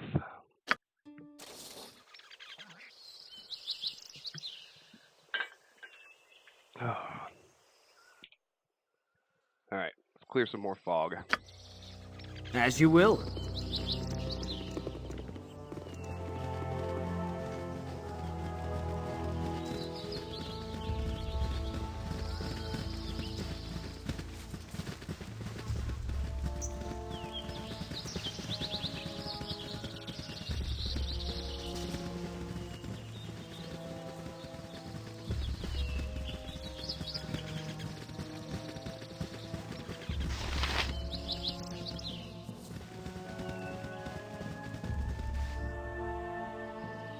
Oh shit, it's a ghoul. These things can paralyze me. This is actually pretty dangerous.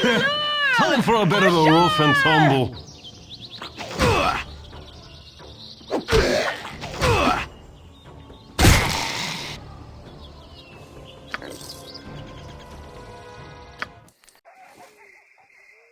But they give good experience and a good amount of gold, so I ain't complaining.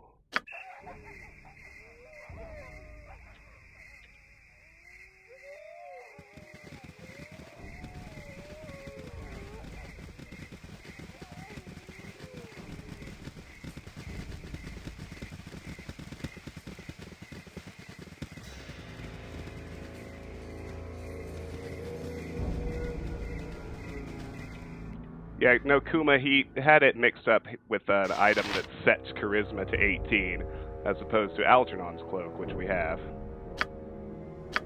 He raises charisma by 2. Also, welcome to the stream. Good to have you here.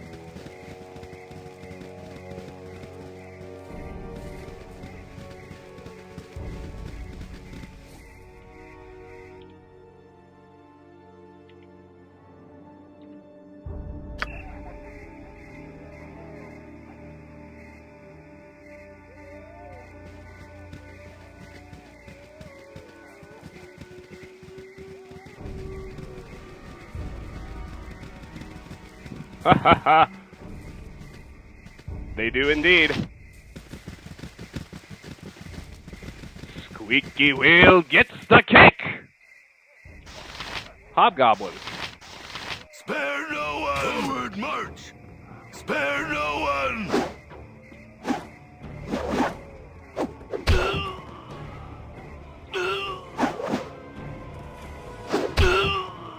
For the fallen! Spare no... For the fallen!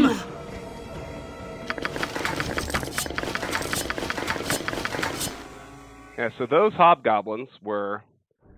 It was kind of hard to spot. It was pretty easy to rush right past it. but they were carrying something pretty important. These enchanted boots. Zurlong's boots. Boots are normally handmade by cobblers. Common boots are made by using a form, but good boots are designed for the foot of an individual. That's another quest we picked up in Baragos that we can now go turn in, and I very likely will. But I'm gonna finish up some of my mate. exploring on this map first. Bub Snicked. Keep low and quiet. Can you smell it?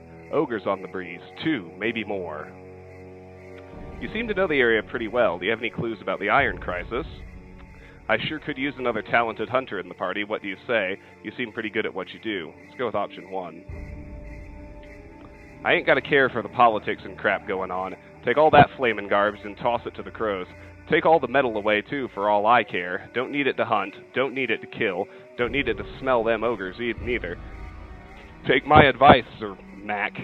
Keep your weapons ready.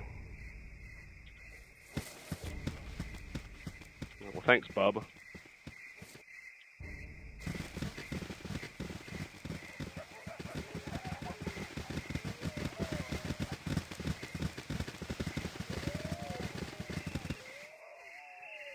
This is another ghoul.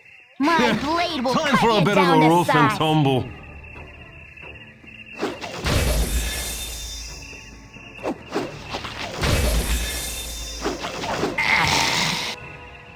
Spare no one! Mint's sword broke. Yeah! Not gonna allow that.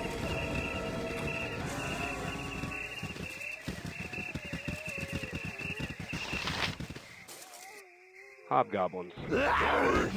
Goody.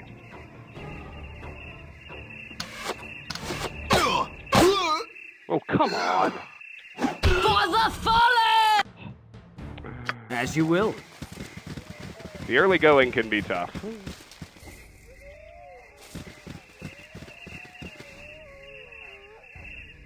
For the glory of Helm! Forward march!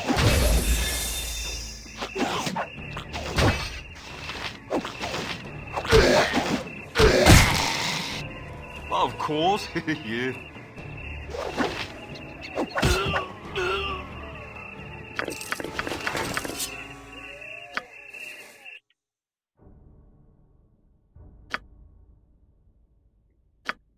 Okay. Yes. I just gotta wait for that nonsense to wear off.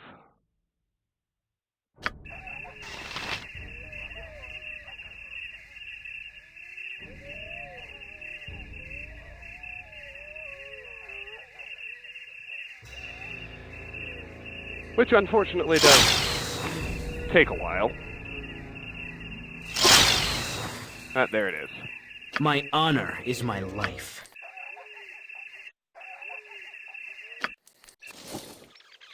Yeah! All right, onward.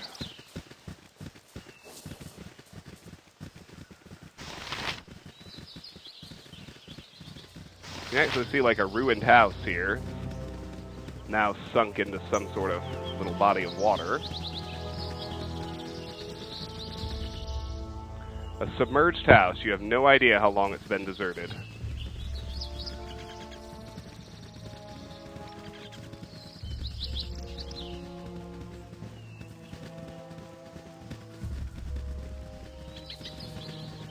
All right.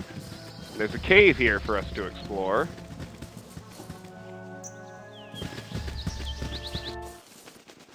With Helm's blessing.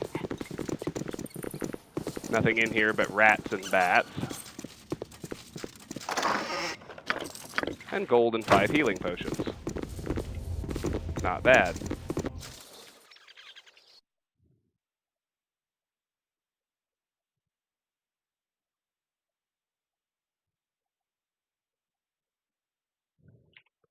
Okay, now I'm going to take a second, zip back to Baragos to offload, as well as Yeah! deal with Zerlong's quest. Zerlong, being an outlaw thief, can be killed without reputation loss. So we can get the quest reward completion, and then attack and kill him, take the boots back, and get to keep the boots as well. It doesn't really get more win-win than that, so... I believe Zerlong is in the Burning Wizard. Yeah!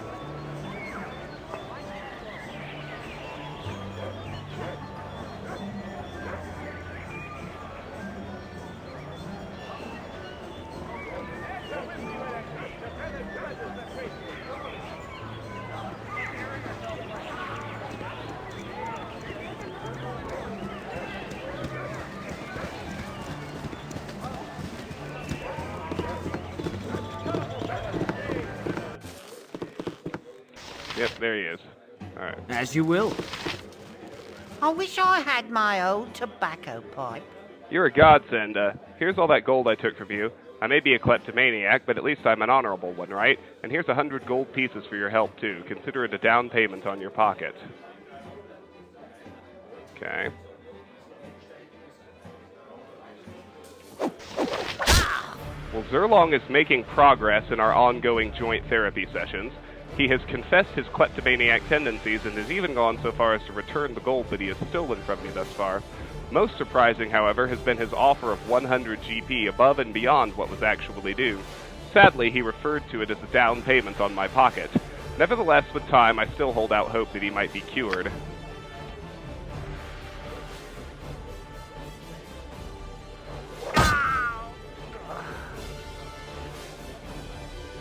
So as you can see, we incur no reputation loss for killing Zerlong.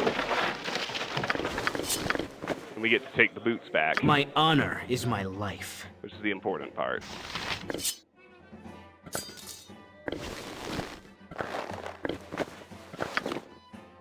Let's go ahead and identify the boots. Boots of stealth, worn whispers. In ages past, a king named Rigerd was renowned for the spies he kept. So skillful were they that no nook or cranny escaped their eyes, and maps were held for entire castles and towns. Eventually betrayed from within, the tools of their trade were taken and dispersed, ensuring that none could amass such a band again. Right, these are going to go on Minsk. Helm with Helm's blessing. Alright, let's head to Felda Post. Offload the other loot we picked up. As you will.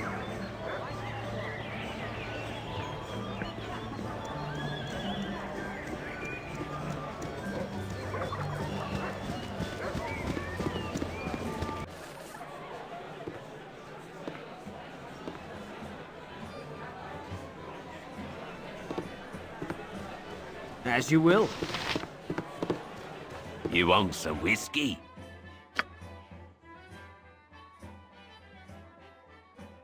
Oh, we're gonna have to go to the smithy too. That's not bad though.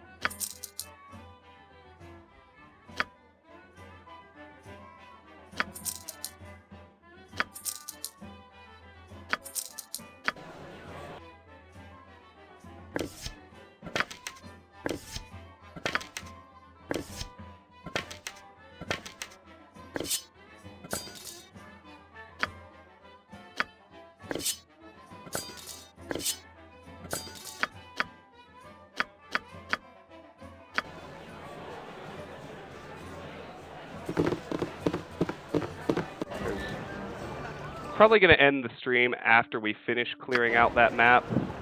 There's with Helm's blessing. There's one more significant encounter on that map, and it's a doozy, but it's an important one.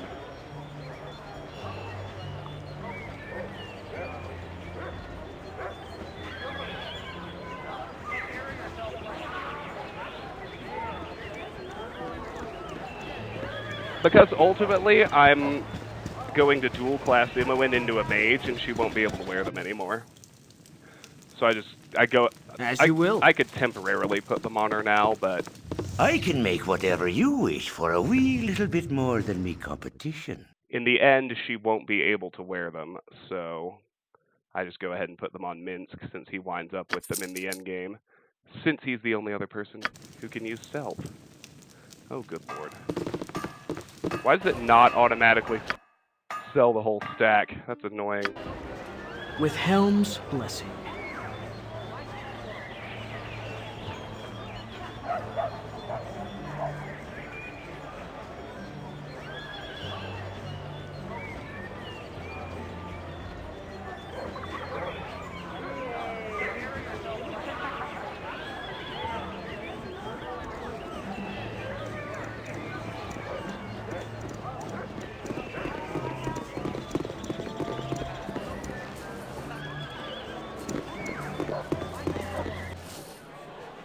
Yeah!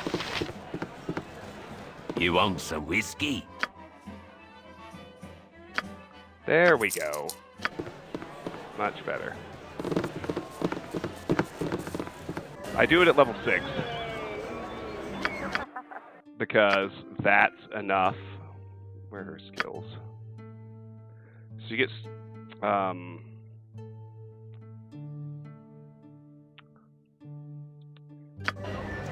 As you because will. that's high enough to max out her find traps. That's the only thing you really, truly need a thief for. No, they don't cap at 100. I don't think, anyway. Alright, let's clear the rest of this fog. As you will.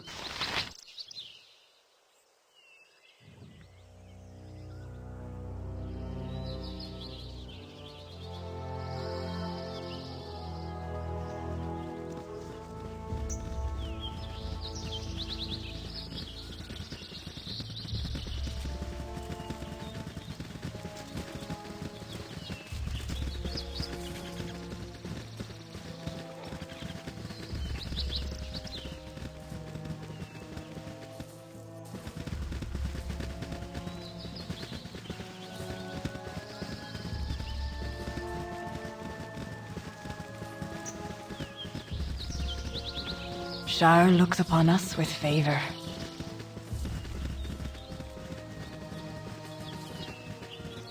So somewhere on this map, and I think I'm close to it, we're going to run into 3 Flaming Fist mercenaries.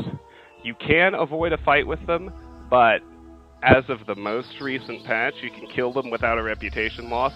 That's 3 suits of plate mail armor. So we can strap plate on Jaheira and Viconia and Minsk. We would be foolish not to.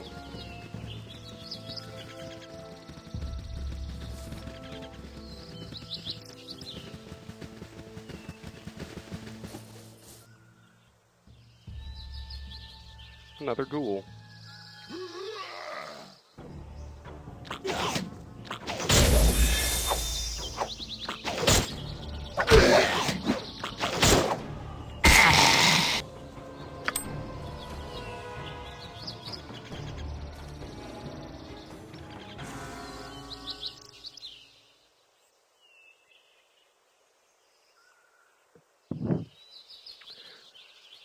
Carefree, I'm not sure that's true. Well, that might be true of the open lock skill. More fine traps is useful, though. That I know.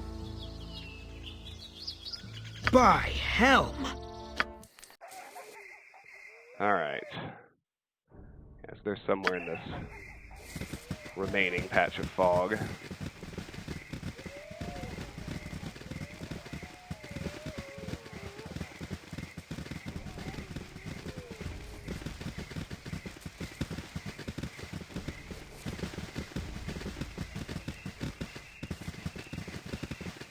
Nashkill to the south.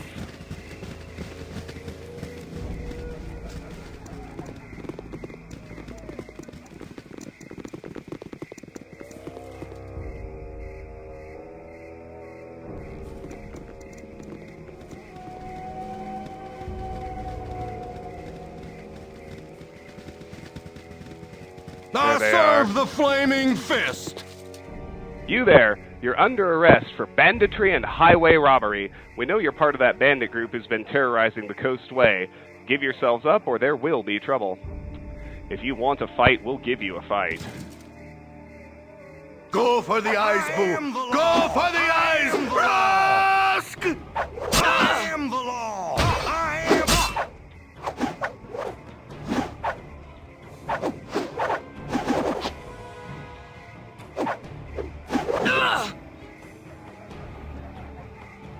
I am the law!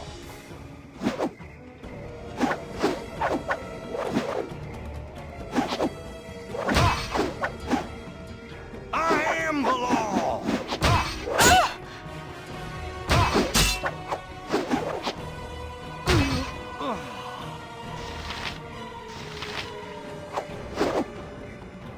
I am the law!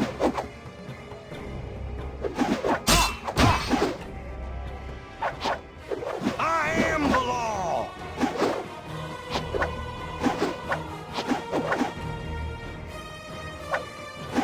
I am the law!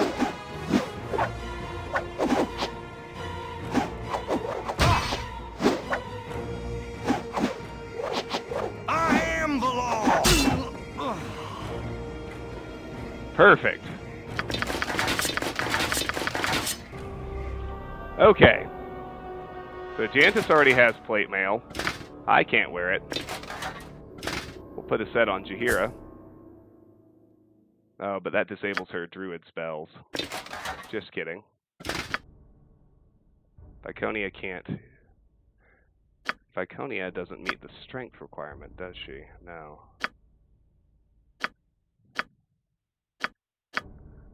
Minsk might be the only other person who can actually wear it already.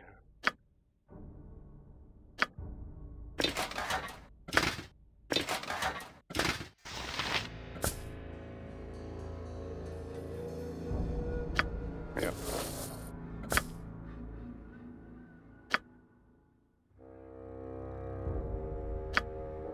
Even the splint was too heavy for her. Already got Viconia and splint, so... Yeah, okay. Well, we'll just sell the rest. It'll be worth a nice chunk of change. Oh yeah, does everybody have helmets?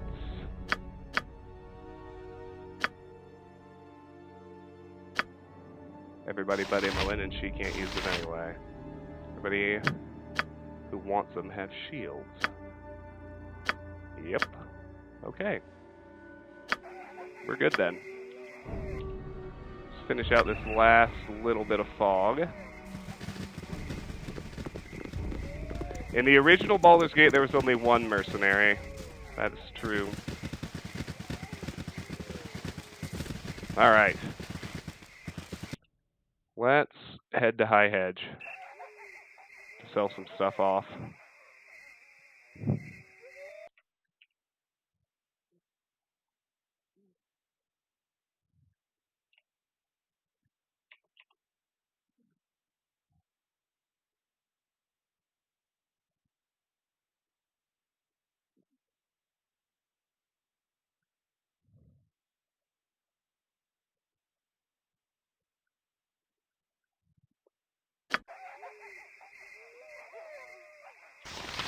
Little girl!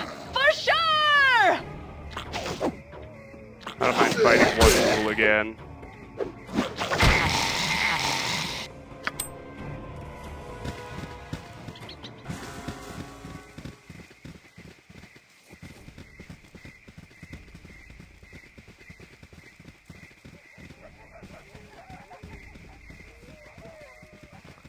Some things are far more annoying than others. Oh, we are doing Ankheg plate for everybody who can wear it. Absolutely. Alrighty. To High Hedge. I'm just here to actually use the merchant. I'd love it if we could get there without any respawn enemies. Will. Please and thank you. And then the next area we're going to go to is the next South Wilderness, another one that we passed through when we were beelining for Nashco. This time we're actually going to explore it, but that's not going to happen until the next stream.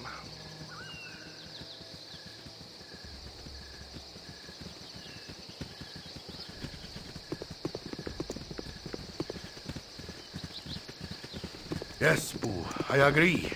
This group could do with a swift My kick honor, in the with morals. Helm's blessing.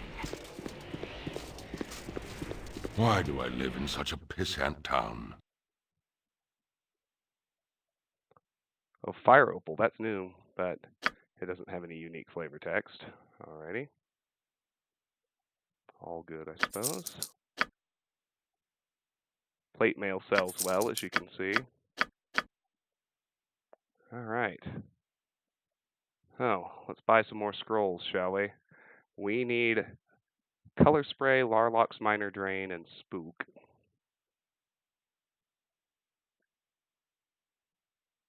No, I already bought a Color Spray, didn't I?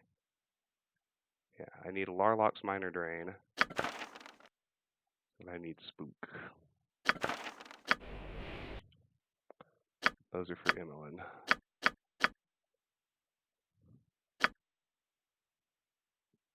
Yeah, I do already have Color Spray. Okay, good.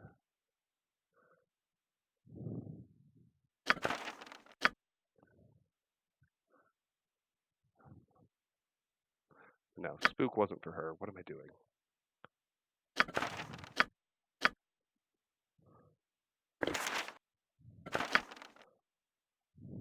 Oh, Protag does already know Spook.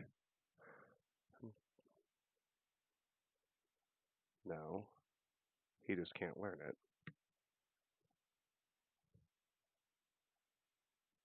it. Am I out of spell slots?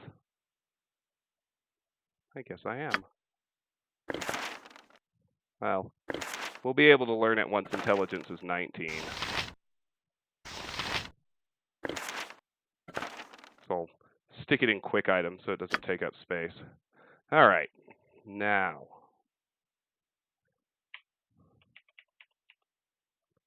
That's all the level 1 spells. That's pretty good. What about level 2? Helm, give me... Why yeah! do I live in such a pissant town?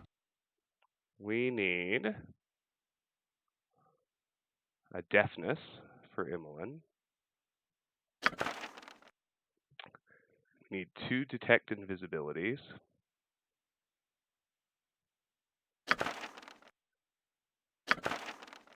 That's all we're getting.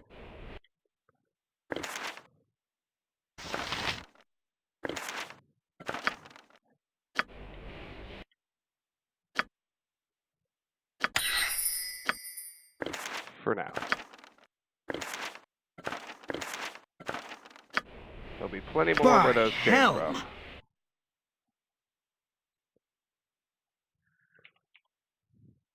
Alright.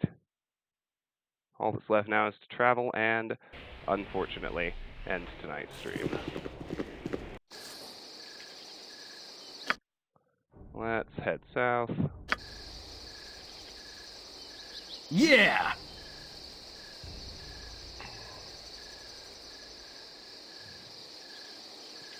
Let's not have respawn. As you will. That'd be great.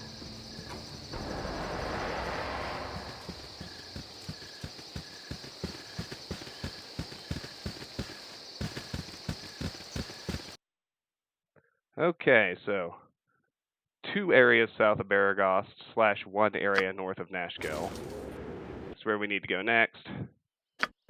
And this is where we're going to end this lovely little surprise stream to cap off my birthday weekend. This has been Let's Play Baldur's Gate. Thank you all so much for joining me. Those of you who are here live on Twitch, if you enjoyed what you saw, I hope you will hit the follow button so that you can see every time we go live in the future. If you're watching later on YouTube, first, if you enjoyed the content, please hit the like button. And secondly, if you enjoy the content but can't catch live streams, please subscribe to the channel. All of my content eventually makes its way to YouTube, so subscribing means you won't miss anything. Finally, regardless of the platform you're on, I hope you will consider joining our Discord. The link to do so is in the Twitch channel description and or the YouTube video description. The Discord is where I make official channel announcements. It's where we discuss the games you'd like to see me play, and it's where there's a fun, growing community of people who love video games just like me and you. Next stream is going to be tomorrow evening. We're going to keep rolling with Baldur's Gate, exploring more of these wilderness areas, knocking out quests, killing enemies, slowly but surely leveling up. I hope to see most or all of you there tomorrow. Have a great evening. Take care.